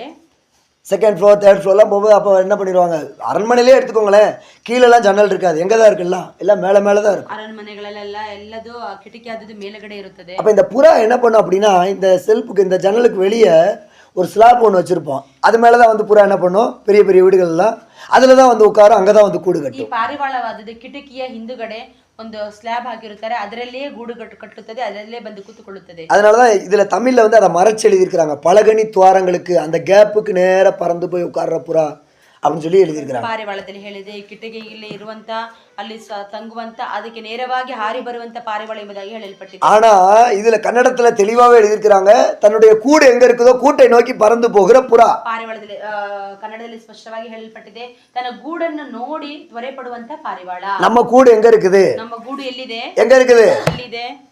எங்க இருக்கு? நம்பிக்கை ஆசிரிய மனை நம்ம கூடு. ನಂಬಿಕೆ ಆಶ್ರಯ ಮನೆನೇ ನಮ್ಮ ಗೂಡು. நம்ம கூடு பரலோகம். ನಮ್ಮ ಗೂಡು ಪರಲೋಕ. அதை நோக்கி தான் பறக்கணும் நம்ம. ಅದನ್ನು ನೋಡಿನೇ ನಾವು ಹಾರಬೇಕು. தன்னுடைய கூட்டை, கன்னடத்துல தான் சூப்பரா இருக்குது, தன்னுடைய கூட்டை நோக்கி பறக்கிற புறா. ಕನ್ನಡದಲ್ಲಿ ಹೇಳಲ್ಪಟ್ಟಿದೆ, ತನ್ನ ಗೂಡನ್ನು ನೋಡಿ ಹಾರಿ ಬರುವಂತಹ ಪಾರಿವಾಳ. இந்த பூமியில நமக்கு ஒரு கூடு கிடையாது. ಈ ಭೂಮಿಯಲ್ಲಿ ನಮಗೊಂದು ಗೂಡು ಇಲ್ಲ இல்லையா? வசனத்துல நம்ம பைபிள்ல படிக்கிற நம்ம ವಾಕ್ಯದಲ್ಲಿ ಹೇಳಲ್ಪಟ್ಟಿದೆ, இந்த பூமிக்குரிய கூடாரம் அழிஞ்சு போயிரும். ಈ ಭೂಮಿಯ ಗುಡಾರವಾದದ್ದು ನಾಶವಾಗುತ್ತದೆ. அப்ப நித்தியமான ஒரு கூடாரம் இருக்குது, ನಿತ್ಯವಾದ ಒಂದು ಗುಡಾರ ಉಂಟು, அதை நோக்கி நம்ம பறக்க வேணும். ಅದನ್ನು ನೋಡಿ ನಾವು ಹಾರಬೇಕು. நித்தியமான ஒரு வீடு இருக்குது, ನಿತ್ಯವಾದ ಒಂದು ಮನೆ ಉಂಟು, அந்த வீட்டை நோக்கி நம்ம போக வேணும். ಆ ಮನೆಯನ್ನು ನೋಡಿ ನಾವು ಹಾರಬೇಕು. படிங்க, 2 கொரிந்தியர்ல படிக்கிறோம். 2 ಕೊರಿಂಥ್ಯ 2 கொரிந்தியர் 1வது அதிகாரம் 2 கொரிந்தியர் 5வது அதிகாரம் 1வது வசனம் 2வது வசனம். 2 ಕೊರಿಂಥ್ಯ 5ನೇ ಅಧ್ಯಾಯ 2ನೇ ವಾಕ್ಯ 3ನೇ ವಾಕ್ಯ. 2 கொரிந்தியர் 5வது அதிகாரம் 1வது வசனம் 2வது வசனம். ಭೂಮಿಯ ಮೇಲಿರುವ ನಮ್ಮ ಮನೆಯು ಅಂದರೆ ನಮ್ಮ ದೇಹವೆಂಬ ಗುಡಾರವು ಕಿತ್ತು நல்லா கவனிங்க, பூமியில இருக்கிறதான நம்ம மனை, நம்ம வீடு என்கிறதான இந்த தேகம், இந்த கூடாரம் அழிஞ்சு போயிடும். ದೇವರಿಂದ ಉಂಟಾದ ಒಂದು ಕಟ್ಟಡವು ಪರಲೋಕದಲ್ಲಿ ನಮಗುಂಟೆಂದು ಬಲ್ಲೆವು. தேவனால உண்டாக்கப்பட்டதான பரலோகம்ங்கிறதான ஒரு வீடு இருக்குது, அது அழியாது. அதுக்கு ಕೈಯಿಂದ ಕಟ್ಟಿದ ಮನೆಯಾಗಿರದೆ கையில கட்டினது கிடையாது, ನಿತ್ಯವಾಗಿರುವಂತದ್ದಾಗಿದೆ. நித்தியமான ஒரு வாசஸ்தலமா இருக்குது. எது? பரலோகத்தில் இருக்கிறதான கூடு. ಪರಲೋಕದಲ್ಲಿರುವಂತ ಗೂಡಾದದ್ದು ನಿತ್ಯ ವಾಸಸ್ಥಾನವಾಗಿದೆ, ಅದು ಅಳಿದು ಹೋಗುವುದಿಲ್ಲ. ஓகே, இது வரைக்கும் நான் மனசுல வச்சுக்கோங்க. ಇದುವರೆಗೂ ಮನಸ್ಸಿನಲ್ಲಿ ಇಟ್ಟುಕೊಳ್ಳಿರಿ. இது வந்து இப்ப வெளிப்பிரகாரமா புறாவை குறித்து தியானிச்சோம். ಇದು ಒಂದು ಹೊರಗಿನ ತೋರಿಕೆಯಲ್ಲಿ ನಾವು ಧ್ಯಾನಿಸಿದ್ದೇವೆ. ஸ்பிரிச்சுவல்ல நீங்க ஒரு புறா, நான் ஒரு புறா. ಆತ್ಮಿಕವಾಗಿ ನೀವು ಒಂದು ಪಾರಿವಾಳ, ನಾನು ಒಂದು ಪಾರಿವಾಳ. நம்ம எதை நோக்கி பறந்துகிட்டு இருக்கிறோம்? ನಾವು ಯಾವುದನ್ನು ನೋಡಿ ದೃಷ್ಟಿಸಿ ಹಾರುತ್ತಾ ಇದ್ದೇವೆ. ஒரு லேண்ட் வாங்கணும், அதுக்கு தான் வேலைக்கு போய்கிட்டு இருக்கிறேன். ಒಂದು ಮನೆಯನ್ನು ಕಟ್ಟಬೇಕು, ಒಂದು ಜಾಗವನ್ನು ತೆಗೆದುಕೊಳ್ಳಬೇಕೆಂಬುದಾಗಿ ಕೆಲಸಕ್ಕೆ ಹೋಗುತ್ತಿದ್ದೇನೆ. ஒரு கார் வாங்கணும், அதுக்காக வேலைக்கு போயிட்டு ಒಂದು இருக்கிறேன். ಕಾರನ್ನು ತೆಗೆದುಕೊಳ್ಳಬೇಕು, ಅದಕ್ಕೋಸ್ಕರ ಕೆಲಸಕ್ಕೆ ಹೋಗುತ್ತೇನೆ. எப்படியாவது எங்க பாப்பாவுக்கு ஒரு 10 லட்ச ரூபா பேங்க்ல போடணும், அதுக்காக வேலைக்கு போயிட்டு இருக்கிறேன். ಹೇಗಾದ್ರೆ ನನ್ನ ಪಾಪುಗೆ 10 ಲಕ್ಷ ಬ್ಯಾಂಕಲ್ಲಿ ಇಟ್ಟುಕೊಳ್ಳಬೇಕು, ಅದಕ್ಕೋಸ್ಕರ ಹೋಗುತ್ತಾ ಇದ್ದೇನೆ. இப்படி சொல்லி பறக்க கூடாது புறா. ಹೀಗೆ ಪಾರಿವಾಳವು ಹಾರಬಾರದು. இப்படி சொல்லி என்ன செய்யக்கூடாது? பறக்க கூடாது. வேற எந்த டார்கெட்டும் கிடையாது. டார்கெட் எதுதான்? பரலோகம் தான் டார்கெட். எப்படியாவது பரலோகம் போய் சேரணும், அதுக்கு தான் பறக்கணும். ಹೀಗೆ ಪಾರಿವಾಳವು ಹಾರಬಾರದು, ನಾವು ಪರಲೋಕಕ್ಕೆ ಹೋಗಬೇಕೆಂಬ ಗುರಿಯೊಂದಿಗೆ ನಾವು ಹಾರಬೇಕು. முதலாவது தேவனுடைய ராஜ்யத்தையும் நீதியையும் தேடுங்கள், அப்பொழுது இவைகள் எல்லாம் கூட கிடைக்கும். ಮೊದಲನೇದಾಗಿ ದೇವರ ರಾಜ್ಯವನ್ನು ನೀತಿಯನ್ನು ಹುಡುಕಿರಿ, ಅವುಗಳ ಕೂಡ ನಿಮ್ಗೆ ಎಲ್ಲವೂ ದೊರಕುವುದು. கிடைக்கலன்னா அதுக்காக வருத்தப்படவும் கூடாது. ಸಿಕ್ಕಿಲ್ಲ ಅಂದ್ರೆ ಅದಕ್ಕೋಸ್ಕರ ನೀವು ದುಃಖ ಪಡಲು என்ன சாமி நீங்க சொல்லியிருக்கிறீங்க, நானும் அதை தான் தேடிக்கிட்டு இருக்கிறேன், நானும் முதலாவது தேவனுடைய ராஜ்யத்தை தானே தேடிக்கிட்டு இருக்கிறேன், எங்களுக்கு மட்டும் ஏன் கிடைக்க மாட்டேங்குது?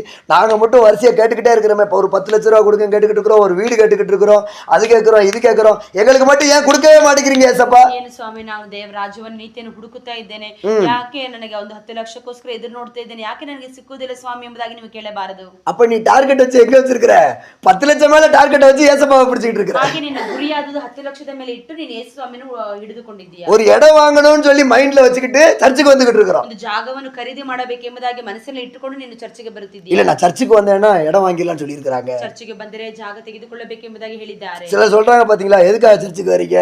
ಯಾವುದಕ್ಕೋಸ್ಕರ ಚರ್ಚಿಗೆ ಬರುತ್ತೀರಿ ಎಂಬುದಾಗಿ ಕೇಳುವಾಗ, கொஞ்சம் எங்க அம்மா கொஞ்சம் கேன்சர்ல உடம்பு முடியாம இருக்கிறாங்க, அவங்க சுகமாகணுங்கிறதுக்காக நான் சர்ச்சுக்கு வரேன். ಅಮ್ಮನವರು ಕ್ಯಾನ್ಸರ್ ಅಲ್ಲಿ ಇದ್ದಾರೆ, ಅವರಿಗೆ ಸ್ವಸ್ಥ ಮಾಡಬೇಕೆಂಬುದಾಗಿ ಬರುತ್ತಿದ್ದೇನೆ. சரி, அம்மா சுகமாயிட்டாங்கன்னா நீ என்ன பண்ணுவ? ಅಮ್ಮನವರು ಸೌಖ್ಯ ಹೊಂದಿದ್ದಾರೆ, ನೀನು ಏನು ಮಾಡುತ್ತೀಯಾ? பின்ன என்னத்துக்கு சர்ச்சுக்கு வரணும்? ಯಾಕೆ ಚರ್ಚಿಗೆ ಬರಬೇಕು? அப்புறம் எப்படி அம்மா சுகமாவாங்க?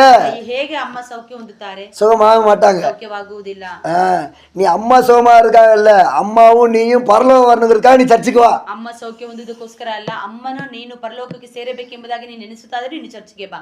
நம்ம டார்கெட் ஃபுல்லா பரலோகத்தை மைண்ட்ல வச்சுதான் பிரேயருக்கும் வரணும், சர்ச்சுக்கு வரணும், ஆண்டவரை தேடணும், பிரேயர் பண்ணணும். இதெல்லாம் பரலோகத்தை மைண்ட்ல வச்சுதான் நம்ம பண்ண வேணும். ನಾವು ಪ್ರೇಯರಿಗೆ ಬರುದು, ಚರ್ಚಿಗೆ ಬರುದು, ಹಾಡಾಡುದು ಎಲ್ಲವನ್ನು ನಾವು ಪರಲೋಕಕ್ಕೆ ಹೇಗಾದ್ರೂ ಹೋಗಬೇಕೆಂಬ ಗುರಿಯೊಂದಿಗೆ ನಾವು ಇದೆಲ್ಲವನ್ನು ಮಾಡಬೇಕು. நீங்கள் எதற்காக அழைக்கப்பட்டீர்களோ அந்த அழைப்பை மைண்ட்ல வச்சு ஓடுங்க. ನೀವು ಯಾವುದಕ್ಕೋಸ್ಕರ ಕರೆಯಲ್ಪಟ್ಟಿದ್ದೀರೋ ಆ ಕರೆಯುವಿಕೆಯನ್ನು ನಿಮ್ಮ ಮನಸ್ಸಲ್ಲಿ ಇಟ್ಟುಕೊಂಡು ನೀವು ಓಡಿರಿ. ஏன் ரட்சிக்கப்பட்டீங்கங்கறத தெரியாமலே சர்ச்சுக்கு வந்துகிட்டு இருக்காதீங்க. ಯಾಕೆ ರಕ್ಷಣೆಯನ್ನು ಹೊಂದಿದ್ದೇವೆ ಎಂಬುದಕ್ಕೆ ಗೊತ್ತಿಲ್ಲದೆ ನೀವು ಚರ್ಚಿಗೆ ಬರಬೇಡಿರಿ. சில சர்ச்சுகள்ல பாத்தீங்கன்னா மாசம் மாசம் ரேஷன் கொடுக்கறாங்க. ಕೆಲವು ಚರ್ಚಲ್ಲಿ ತಿಂಗಳು ರೇಷನ್ ಕೊಡುತ್ತಾರೆ.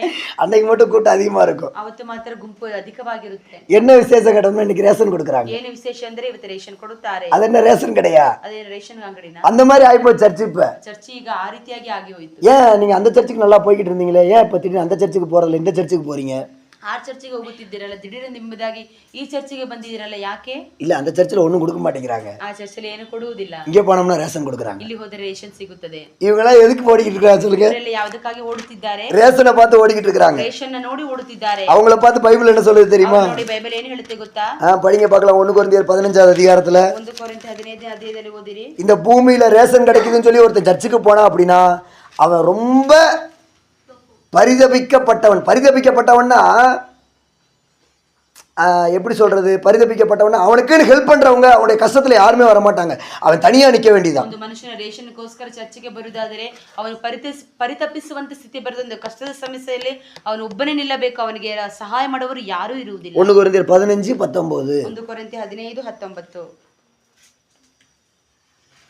ಈ ಜೀವಿತ ಕಾಲದಲ್ಲಿ ಪೂರ್ತಿಗೆ ನಾನು ಕ್ರಿಸ್ತರಲ್ಲಿ ನಿರೀಕ್ಷೆ ಇಟ್ಟುಕೊಂಡದ್ದೇ ಹೊರತು ಮತ್ತೇನು ಇಲ್ಲದಿದ್ದರೆ ಎಲ್ಲಾ ಮನುಷ್ಯರಲ್ಲಿ ನಿರ್ಭಾಗ್ಯರೇ ಸರಿ. பாத்தீங்களா, பூமியில ஏதாவது கிடைக்கணும்னு சொல்லி ஒருத்தன் ஆண்டவரை தேடி வந்தான் அப்படின்னா, ಭೂಮಿಯಲ್ಲಿ ಏನಾದರೂ ಸಿಗುತ್ತದೆ ಎಂಬುದಾಗಿ ಒಬ್ಬನು ದೇವರನ್ನು ಹುಡುಕಿ ಬರುವುದಾದರೆ அவனை போல ஒரு பரிதபிக்கப்பட்டவன், கைவிடப்பட்ட ஒரு மனிதன், கைவிடப்பட்ட சூழ்நிலையில இருக்கக்கூடிய ஒரு மனிதன் எவனும் கிடையாது. ಅವನು ಹಾಗೆ ಕೈ ಬಿಡಲ್ಪಟ್ಟ ಒಂದು ಸ್ಥಿತಿ, ದುರ್ಭಾಗ್ಯವಾದ ಸ್ಥಿತಿ ಯಾರು ಇರುವುದಿಲ್ಲ. எதுக்கு சாமி நம்மளை ரட்சித்தார்? ಯಾವುದಕ್ಕೆ ಸ್ವಾಮಿ ರಕ್ಷಿಸಿದ್ದಾರೆ? ஏன் இந்த கிறிஸ்தவ வாழ்க்கைகளை கொண்டு வந்தார்? ಯಾಕೆ ಕ್ರಿಸ್ತನ ಜೀವಿತಕ್ಕೆ ಕರೆತಂದಿದ್ದಾರೆ? எப்படியாயிலும் பரலோகம் போய் சேர வேணும். ಹೇಗಾದ್ರೂ ಪರಲೋಕಕ್ಕೆ ಹೋಗಿ ಸೇರಬೇಕು. நம்ம பலகணியை நோக்கி பறக்க வேணும். ನಾವು ಗೂಡನ್ನು ನೋಡಿ ದೃಷ್ಟಿಸಿ ನೋಡಿ ಓಡಬೇಕು. புறா பலகணியை நோக்கி பறக்கணும். ಪಾರಿವಾಳವು ಗೂಡನ್ನು ನೋಡಿ ಓಡಬೇಕು. நீங்கள் நானும் பரலோகத்தை நோக்கி தான் டிராவல் பண்ண வேண்டும். ನೀವು ನಾವು ಪರಲೋಕವನ್ನು ದೃಷ್ಟಿಸಿ ನೋಡಿ ಓಡಬೇಕು.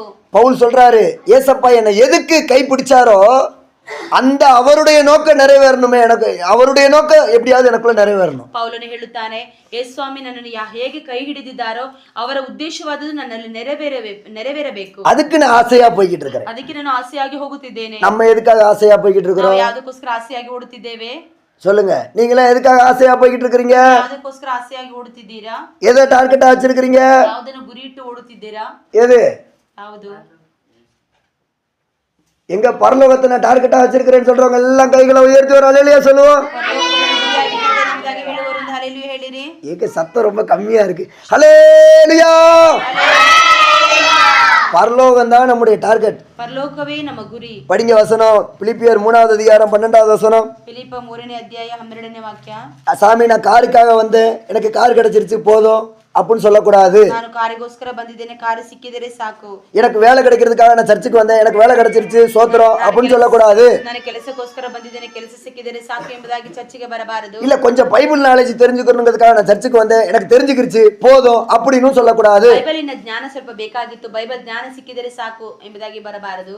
எனக்கு தேவையானது ஏசப்பா கிட்ட கிடைச்சிருச்சு போதும் அப்படின்னு சொல்லி ஏசப்பாவோட இருக்கிற அந்த கான்டாக்டை கட் பண்ணக்கூடாது. ನನಗೆ ಅವಶ್ಯಕತೆ ಮುಗಿಯಿತು, ಅವಶ್ಯಕತೆ ಮುಗಿದ ನಂತರ ನಾನು ಹೋಗುತ್ತೇನೆ ಎಂಬುದಾಗಿ ನೀನು ಚರ್ಚಿಗೆ ಬರಬಾರದು. ஏன் ஏசப்பா என்ன பிடிச்சாரு? ಯಾಕೆ ಯೇಸುಸ್ವಾಮಿ ನನ್ನನ್ನು ಹಿಡಿದಾರೆ? ஏன் ஏசப்பா உன்னை இந்த சர்ச்சுக்குள்ள கொண்டு வந்தாரு? ಯಾಕೆ ಯೇಸುಸ್ವಾಮಿ ನನ್ನನ್ನು ಈ ಚರ್ಚಿಗೆ ಕರೆತಂದಿದ್ದಾರೆ? ஏன் நீ ஞானஸ்நானம் எடுத்த? ಯಾಕೆ ನೀನು ದೀಕ್ಷಾಸ್ನಾನವನ್ನು ತೆಗೆದುಕೊಂಡಿದ್ದೀಯಾ? எதுவுமே தெரியாம எடுத்தமா? ಏನು ಗೊತ್ತಿಲ್ಲದೆ ಹಿಡಿದು ತೆಗೆದಿದ್ದೇವಾ? அம்மா சொன்னாங்க எடுத்துட்டேன்னு சொல்லி எடுத்துட்டீங்களா? ಅಮ್ಮ ಹೇಳಿದ್ದಾರೆ, ಅದಕ್ಕೆ ನಾನು ತೆಗೆದುಕೊಂಡೇನು. நாங்க அந்த டிபிஎம் சர்ச்சு இங்க வந்தோம் பாருங்க. ನಾನು ಟಿಪಿಎಂ ಚರ್ಚಿಂದ ಇಲ್ಲಿ ಬಂದೇನಲ್ಲ. அங்க இருக்க வேணும் சொல்லிட்டு தெரியுமா? அங்க ஒரு பெரிய பெரிய அம்மச்சி ஒருத்தவங்க இருக்கிறாங்க, சீனியர் அம்மச்சி. ಅಲ್ಲಿರುವಂತ ದೊಡ್ಡ ಒಂದು ಅಮ್ಮ ಸಿಸ್ಟರ್ ಇದ್ದಾರೆ. அந்த அம்மா என்ன சொல்லிச்சு தெரியுமா? ಆ ಅಮ್ಮನವರು ಏನು ಹೇಳಿದ್ದಾರೆ ಗೊತ್ತಾ? அந்த அம்மான்னு சொல்லக்கூடாது, அவங்க என்ன சொன்னாங்க தெரியுமா? ಅವರು ಏನು ಹೇಳಿದ್ದಾರೆ ಗೊತ್ತಾ?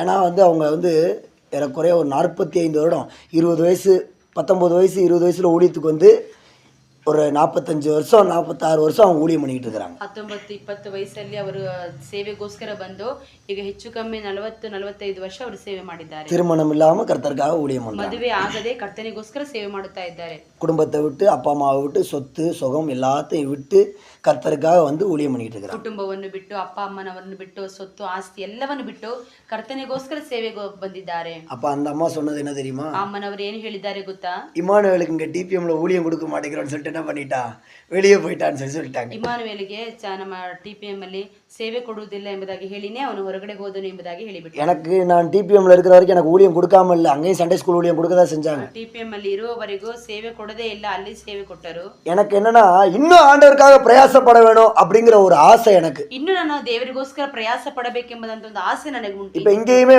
நான் தான் எல்லாத்துலயுமே பிரசங்கம் பண்ணணும்னு சொல்லி நான் நிக்கிறது இல்ல. ಇಲ್ಲೂ ಸಹ ನಾನೇ ಪ್ರಸಂಗ ಮಾಡಬೇಕು, ನಾನೇ ಎಲ್ಲದರಲ್ಲಿ ಮುಂದೆ ನಿಲ್ಲಬೇಕೆಂಬುದಾಗಿ ನಾನು ನಿಲ್ಲುವುದಿಲ್ಲ. அதனால டெய்லி நான் இங்க வந்தோன்னா பாத்தீங்கன்னா அம்மா என்ன கண்ணை காட்டினாதான், அம்மா சொன்னாதான் நான் எந்திரிச்சு பிரசங்கம் பண்ண, எல்லாம் பண்ண மாட்டேன். ನಾನು ಇಲ್ಲಿ ಕೂತುಕೊಂಡಾಗಲೂ ಅಮ್ಮ ಹೇಳಿದರೆ ಕಣ್ಣನ್ನು ತೋರಿಸಿದರೆ ಮಾತ್ರವೇ ನಾನು ಪ್ರಸಂಗ ಮಾಡುತ್ತೇನೆ. ஏன்னா பைபிள் சொல்லுது, உட்கார்ந்து கேட்கிறவனோட பிரசங்கம் பண்றதுக்கு என்னது, பிரசங்கம் பண்றவனுக்கு தான் பனிஷ்மெண்ட் ಜಾಸ್ತಿ.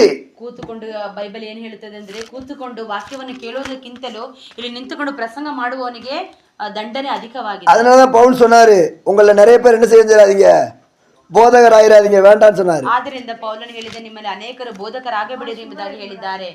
அதிகமான பனிஷ்மெண்ட் உங்களுக்கு தான் கிடைக்கும், அதனால என்ன பண்ணுங்க, நிறைய பேர் போதகராகாதீங்க. ಅಧಿಕವಾದ ದಂಡನೆ ನಿಮಗೆ ಸಿಗುತ್ತದೆ, ಆದ್ದರಿಂದ ನೀವು ಬೋಧಕರಾಗಬೇಡಿರಿ ಎಂಬುದಾಗಿ ಹೇಳಿದ್ದಾರೆ. அதனால போதகம் பண்றதுக்கு இன்ட்ரெஸ்ட் இல்ல. கர்த்தர் எங்க நமக்கு நியமிச்சிருக்கிறாரோ, எப்ப டைம் கொடுக்குறாரோ அப்ப எந்திரிச்சு கர்த்தர் சொன்ன வார்த்தையை, கர்த்தர் நமக்கு கொடுத்த வெளிப்படுத்தல, தேவன் நமக்கு சொல்லி கொடுத்த சத்தியத்தை சொன்னா போதும். ಕರ್ತರು ನಮಗೆ ಯಾವಾಗ ಸಮಯ ಕೊಡುತ್ತಾರೋ ಅವಾಗ ಈ ವಾಕ್ಯದಲ್ಲಿ ಏನು ಹೇಳ್ತಾರೆ, ಏನು ಸತ್ಯ ಹೇಳಲ್ಪಟ್ಟಿದೆ ಅದನ್ನು ಹೇಳಿದರೆ ಸಾಕು. சரி, ஃபர்ஸ்ட் அந்த வசனத்தை படிச்சிடலாம். பிலிப்பியர்ல பாருங்க, எனக்கு கிடைச்சிருச்சு, நான் எனக்கு தெரிஞ்சுக்கிட்டேன், இது வரைக்கும் நான் ஆண்டவருக்குள்ள வந்தது போதும் அப்படின்னு சொல்லி நம்ம ஓட்டத்தை நம்ம நிறுத்தக்கூடாது. ವಾಕ್ಯವನ್ನು ಓದೋಣ. ನನಗೆ ಇದ್ದಿದ್ದು ಸಾಕು, ನಾನು ರಕ್ಷಣೆ ಹೊಂದಿದ್ದು ಸಾಕು ಎಂಬುದಾಗಿ ಕ್ರಿಸ್ತನ ಜೀವಿತದಲ್ಲಿ ಹಾಗೆ ಇರಬಾರದು. படிங்க பிலிப்பியர் 3:12. ಫಿಲಿಪ್ಪ 3ನೇ ಅಧ್ಯಾಯ 12ನೇ ವಾಕ್ಯ. ಇಷ್ಟರೊಳಗೆ ನಾನು ಬಿರುದನ್ನು ಪಡೆದುಕೊಂಡು ಸಿದ್ಧಿಗೆ ಬಂದೇನೆಂದು ಹೇಳುವುದಿಲ್ಲ. பாத்தீங்களா, விருதுன்னு படைத்து கொண்டேன் போதும். ஏன்னா எனக்கு விருது என்ன, எனக்கு டார்கெட்டு என்னது, சொத்து சேர்க்கணுங்கிறதுக்காக வந்தேன், ரைட்டு சேர்த்தாச்சு அப்படின்னா அதுக்கப்புறம் யார் தேவையில்ல, உனக்கு ஏசப்பா தேவையில்ல. ನಾನು ಯಾವುದನ್ನು ಹೊಂದುವುದಕ್ಕಾಗಿ ಕ್ರಿಸ್ತ ಯೇಸು ನನ್ನನ್ನು ಹಿಡಿದುಕೊಂಡನು. எதை பிடிக்கிறதுக்காக ஏசப்பாவை நான் பிடிச்சுக்கிட்டேனோ அப்படி இருக்கா? ಅದನ್ನು ಹಿಡಿದುಕೊಳ್ಳುವುದಕ್ಕೋಸ್ಕರ ಓಡುತ್ತಾ ಇದ್ದೇನೆ. பாத்தீங்களா, அதை பிடிக்கிற வரைக்கும் நான் என்ன பண்ணிக்கிட்டு இருக்கிறேன், ஓடிக்கிட்டே இருக்கிறேன்னு பவுல் சொல்றாரு. சொல்லுங்க. ದೇವರ ಅದನ್ನು ಹಿಡಿದುಕೊಳ್ಳುವುದಕ್ಕೋಸ್ಕರ ನಾನು ಓಡುತ್ತಾ ಇದ್ದೇನೆ ಎಂಬುದಾಗಿ ಪೌಲನು ಹೇಳುತ್ತಾನೆ. உங்க எல்லாரும் ஏசப்பா பரலோகம் போறதுக்காக தான் நம்ம எல்லாரையும் பிடிச்சிருக்கிறாரு. ನಮ್ಮೆಲ್ಲರನ್ನು ಪರಲೋಕಕ್ಕೆ ಹೋಗುವುದಕ್ಕೋಸ್ಕರನೇ ದೇವರು ನಮ್ಮ ಕೈಯನ್ನು ಹಿಡಿದಿದ್ದಾರೆ. சும்மா ஓடிக்கிட்டு இருக்கும் போதே சும்மா கார் வந்துச்சு, சொத்து வந்துச்சு, அது வந்துச்சு, இது வந்து சொல்லி என்னத்தையாவது ஒன்று பிடிச்சிட்டு அப்படியே போயிடக்கூடாது. ಕ್ರಿಸ್ತನ ಹಾದಿಯಲ್ಲಿ ಓಡುವಾಗ ನನಗೆ ಕಾರು ಬಂದಿದೆ ಎಂಬುದಾಗಿ ಅದನ್ನು ಹಿಡಿದುಕೊಂಡು ನಾವು ಓಡಬಾರದು. பைபிள்ல ஒருத்தனை குறித்து சொல்லப்பட்டிருக்கிறது. ಬೈಬಲಲ್ಲಿ ಒಬ್ಬರ ಕುರಿತಾಗಿ ಹೇಳಲ್ಪಟ್ಟಿದೆ. பவுலோடு கூட சேர்ந்து ஊழியம் பண்ண ஒரு நபர், ಪೌಲನ ಜೊತೆಗೆ ಸೇವೆ ಮಾಡಿದಂತ ಒಬ್ಬ ವ್ಯಕ್ತಿ, திடீர்னு அவருக்கு நல்லா ஊழியம் பண்ண காசு நல்லா வர ஆரம்பிச்சிச்சு. ದಿಢೀರ್ ಎಂಬುದಾಗಿ ಸೇವೆ ಮಾಡುತ್ತಾ ಮಾಡುತ್ತಾ ದುಡ್ಡು ಅಧಿಕವಾಗಿ ಬಂದಿತ್ತು. இதை பார்த்த உடனே அவனுக்கு ஒரு ஆசை வந்துருச்சு, ஆகா பவுல் கூட சேர்ந்துருந்தோம்னா என்ன இல்லை, காசு சரியா நமக்கு வர மாட்டேங்குது, ஷேர் கரெக்டாக கிடைக்க மாட்டேங்குது, நம்ம தனியா போய் என்ன பண்ணலாம், ஊழியம் பண்ணான்னு ஒரு ஆசை வந்துருச்சு. ಇದನ್ನು ನೋಡಿದಂತ ಆ ವ್ಯಕ್ತಿಯು ಪೌಲನ ಜೊತೆಗಿದ್ದರೆ ಸರಿಯಾಗಿ ನಮಗೆ ಹಣ ಬರುವುದಿಲ್ಲ, ನಾವು ಸಪರೇಟ್ ಆಗಿ ಹೋಗಿ ಸೇವೆ ಮಾಡಬೇಕೆಂಬುದಾಗಿ ಒಂದು ಆಸೆ ಉಂಟಾಯಿತು. உடனே அவன் பவுலை விட்டு பிரிஞ்சு போயிட்டான். ಕೂಡಲೇ ಪೌಲನನ್ನು ಬಿಟ್ಟು ಅವನು ಬೇರೆ ಕಡೆ ಹೋಗಿಬಿಟ್ಟನು. பவுல் அவனை குறித்து இன்னொருத்தர் சொல்லும்போது சொல்றாரு, ಪೌಲನು ಅವರ ಕುರಿತಾಗಿ ಇನ್ನೊಬ್ಬರ ಕುರಿತಾಗಿ ಹೇಳುವಾಗ அவனுக்கு உலகத்து மேல ஆசை வந்துருச்சு, ಅವನಿಗೆ ಲೋಕದ ಮೇಲೆ ಆಶೆ ಬಂದಿತ್ತು, இப்பிரபஞ்சத்து மேல உலகத்து மேல ஆசை வந்துருச்சு, அவன் என்னை விட்டு பிரிஞ்சு ಈ போயிட்டான். ಪ್ರಪಂಚದ ಮೇಲೆ ಅವನಿಗೆ ಆಸೆ ಉಂಟಾಯಿತು, ಆದ್ದರಿಂದ ಅವನನ್ನು ಬಿಟ್ಟು ಹೋದನು. 2 தீமோத்தேயு 4வது அதிகாரம் 10வது வசனத்துல அந்த நபரை குறித்து நம்ம படிக்கிறோம். 2 ತಿಮೋಥಿ 4ನೇ ಅಧ್ಯಾಯ 19ರಲ್ಲಿ ಅವನ ಕುರಿತಾಗಿ ಓದುತ್ತೇವೆ. கேமா என்பவன் இப்பிரபஞ்சத்தின் மேல் ஆசை வைத்து என்னை விட்டு பிரிந்து தெசலோனிக்கே பட்டணத்துக்கு போய்விட்டான். ತೇಮನಿಗೆ ಈ ಪ್ರಪಂಚದ ಆಸೆ ಉಂಟಾದ್ದರಿಂದ ಅವನು ನನ್ನನ್ನು ಬಿಟ್ಟು ಹೋದನು. பாத்தீங்களா, உலகத்து மேல பொருள் மேல பணம் மேல ஆசை வந்துருச்சு அப்படின்னா அடுத்த ஆண்டவர் மேல நமக்கு ஆசை இருக்காது, பிரேயர் மேல விருப்பம் இருக்காது. ಲೋಕದ ಮೇಲೆ ಪ್ರಪಂಚದ ಮೇಲೆ ನಮಗೆ ಆಸೆ ಇರುವುದಾದರೆ ನಮಗೆ ದೇವರ ಮೇಲೆ ನಮ್ಮ ಪ್ರಾರ್ಥನೆ ಮೇಲೆ ನಮಗೆ ಆಸೆ ಉಂಟಾಗುವುದಿಲ್ಲ. அப்ப நம்ம புரிஞ்சுக்கறோம், பிரேயர் இஷ்டம் இல்லாம போகுதா அப்படின்னா ஆசை வேற எந்த பக்கமா போயிருச்சு. ನೀವು ಅರ್ಥ ಮಾಡಿಕೊಳ್ಳಬೇಕು, ಪ್ರಾರ್ಥನೆ ನಮಗೆ ಇಷ್ಟವಿಲ್ಲದೆ ಬೋರಾಗಿ ಇರುವುದಾದರೆ ನೀವು ತಿಳಿದುಕೊಳ್ಳಬೇಕು ನಮ್ಮ ಆಸೆ ಆಕಾಂಕ್ಷೆ ಎಲ್ಲ ಬೇರೆ ಕಡೆ ಹೋಯಿತು ಎಂಬುದಾಗಿ. நமக்கு பிரேயர் விருப்பம் இல்ல, சத்தியம் கேட்கறதுக்கு விருப்பம் இல்ல, சபை விருப்பம் இல்ல, ஏசப்பா விருப்பம் இல்ல. எப்ப நமக்கு ஒரு வெறுப்பா மாறுதோ நம்முடைய ஆசை நம்ம பறக்கிறது பலகனியை நோக்கி அல்ல, நம்ம போறது பரலோகத்தை நோக்கி அல்ல, வேற எங்கேயோ பறந்து போய்கிட்டு இருக்கிறோம். ಪ್ರಾರ್ಥನೆ ಕೇಳುವುದಕ್ಕೆ ವೇದವಾಕ್ಯವನ್ನು ಕೇಳುವುದಕ್ಕೆ ನಮಗೆ ಇಷ್ಟವಿಲ್ಲದಿದ್ದರೆ ನಾವು ಬೇರೆ ಏನೋ ಹುಡುಕಿಕೊಂಡು ನಾವು ಹೋಗುತ್ತಾ ಇದ್ದೇವೆ, ನಾವು ಗೂಡನ್ನು ನೋಡಿ ಹುಡುಕದೆ ಬೇರೆ ಯಾವುದೋ ಕಡೆಗೆ ನಾವು ಹಾರಾಡುತ್ತಾ ಇದ್ದೇವೆ ಎಂಬುದಾಗಿ ಅರ್ಥ. ஆண்டவர் நமக்கு ஒரு கூடு வச்சிருக்கிறார், ದೇವ ನಮಗೊಂದು ಗೂಡು ಇಟ್ಟಿದ್ದಾರೆ, ஆண்டவர் நமக்கு ஒரு பரலோகத்துல இடம் வச்சிருக்கிறார். ಒಂದು ಪರಲೋಕದಲ್ಲಿ ಸ್ಥಳವನ್ನು ಇಟ್ಟಿದ್ದಾರೆ, அதை விட்டுட்டு வேற எங்கேயாவது ஓடிடக்கூடாது. ಅದನ್ನು ಬಿಟ್ಟು ಬೇರೆ ಎಲ್ಲೋ ನಾವು ಓಡಿ ಹೋಗಬಾರದು. கூட்டை விட்டுட்டு அலைஞ்ச ஒரு குருவி எங்கிட்டு போகும்? ಗೂಡನ್ನು ಬಿಟ್ಟು ಅಲೆಯುವಂತ ಒಂದು ಹಕ್ಕಿ ಎಲ್ಲಿ ಹೋಗುತ್ತದೆ? வசனம் இருக்குது இல்லையா, கூட்டை விட்டு அலைகிற குருவி. ಗೂಡನ್ನು ಬಿಟ್ಟು ಅಲೆಯುವಂತ ಒಂದು ಹಕ್ಕಿ. அடைக்கலான் குருவி அலைவது போல நம்ம அலைஞ்சு திரியக்கூடாது. ಹಕ್ಕಿ ಹಾಗೆ ಹಾರಾಡಿ ತಿರುಗುವ ಹಾಗೆ ನಾವು ತಿರುಗಾಡಬಾರದು.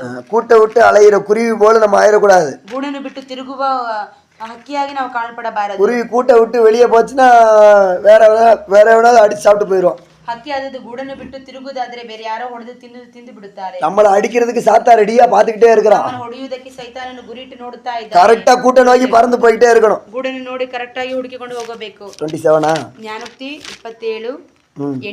27:8. ಸ್ಥಳವನ್ನು ಬಿಟ್ಟು ಅಲೆಯುವ ಮನುಷ್ಯನು ಗೂಡನ್ನು ಬಿಟ್ಟು ಅಲೆಯುವ ಹಕ್ಕಿಯ ಹಾಗೆ. பாருங்க, ಸ್ಥಳವನ್ನು விட்டு அலையுವ ಮನುಷ್ಯನು தன்னுடைய இடத்தை விட்டு அலைகிற மனுஷன், ತನ್ನ ಸ್ಥಳವನ್ನು ಬಿಟ್ಟು ಅಲೆಯುವಂತ ಮನುಷ್ಯನು கூடு விட்டு அலைகிற குருவியை போல இருக்கிறான். ಗೂಡನ್ನು ಬಿಟ್ಟು ಅಲೆಯುವ ಹಕ್ಕಿ ಹಾಗೆ ಇದ್ದಾನೆ. நீதிமொழிகள் 27:8. ಜ್ಞಾನೋಕ್ತಿಗಳು 27:8. பாத்தீங்களா, நம்ம கூடு விட்டு அலைகிற குருவியா இருக்க கூடாது. ನಮ್ಮ ಗೂಡು ಬಿಟ್ಟು ಅಲೆಯುವ ಹಕ್ಕಿಯಾಗಿರಬಾರದು. கரெக்டா பரலோகத்துக்கு போனா பரலோகத்துக்கு தான் போகணும். ಕರೆಕ್ಟ್ ಆಗಿ ಪರಲೋಕಕ್ಕೆ ಹೋಗಬೇಕಂದ್ರೆ ಪರಲೋಕಕ್ಕೆ ಹೋಗಬೇಕು. ஒரே ஒரு உதாரணம் சொல்லி நம்ம ஸ்தோத்திரம் பண்ணி முடிக்கலாம். ಒಂದೇ ಒಂದು ಉದಾಹರಣೆ ಹೇಳಿ ಸ್ತೋತ್ರ ಮಾಡಿ ಮುಗಿಸೋಣ. 10 பேர் ரன்னிங் ரேஸ்ல ஓட போறாங்க. 10 ಜನ ಓಟ ಪಂದ್ಯದಲ್ಲಿ ಓಡುತ್ತಾರೆ. ஓடுறதுக்கு ரெடியா நின்னுகிட்டு இருந்தாங்க. ಓಡುವುದಕ್ಕೆ ರೆಡಿಯಾಗಿ ನಿಂತುಕೊಂಡಿದ್ದಾರೆ. அந்த விசில் ஓடுறதுக்கு ஒருத்தர் நிப்பாரு பாருங்க, கை வைத்திக்கிட்டு. ವಿಸಿಲ್ ಹಾಕುವುದಕ್ಕೆ ಕೈಗಳನ್ನು ಎತ್ತಿ ನಿಲ್ಲುತ್ತಾರಲ್ಲ, ಅವರು ரெடியா கவுண்டிங் கொடுக்க ஆரம்பிச்சிட்டாங்க. ಅವರು ಹಾಗೆ ರೆಡಿಯಾಗಿ ಅಂಕೆ ಹೇಳಲು ಆರಂಭಿಸುತ್ತಾರೆ. ரெடி 1 2 3 ஸ்டார்ட் கோ. ರೆಡಿ 1 2 3 ಸ್ಟಾರ್ಟ್ சொல்லி முடிச்ச உடனே எல்லாம் 10 பேர் ஓட ஆரம்பிச்சாங்க. ಹಾಗೆ ಹೇಳಿ ಮುಗಿಸಿದ ನಂತರ 10 ಜನರು ಓಡಲು ಆರಂಭಿಸುತ್ತಾರೆ. ஃபர்ஸ்ட் ஒருத்தன் நல்லா ஃபர்ஸ்ட் பிளேஸ்ல ஒருத்தன் நல்லா ஓடிட்டு வந்தான். ಫಸ್ಟ್ ಪ್ಲೇಸ್ ಅಲ್ಲಿ ಒಬ್ಬನು ಚೆನ್ನಾಗಿ ಓಡಿ ಬಂದನು. அடுத்து இருக்கிற 9 பேரும் 100 மீட்டர் டிஸ்டன்ஸ்ல ஓடி வந்துகிட்டு இருக்காங்க. ನಂತರ ಇರುವವರು 100 ಮೀಟರ್ ಒಂದು ಅಂತರದಲ್ಲಿ ಓಡುತ್ತಾ ಬಂದಿದ್ದಾರೆ. வச்சிருக்கிற பிரைஸ் பொருள் அடிச்சா அந்த பிரைஸ் மட்டும் கிடையாது, இந்த இந்த ரன்னிங் ரேஸ்ல அவன் வின் ஆயிட்டான்னு சொல்லி முழு உலகமும் அவனை எடுத்து கொண்டாடும்.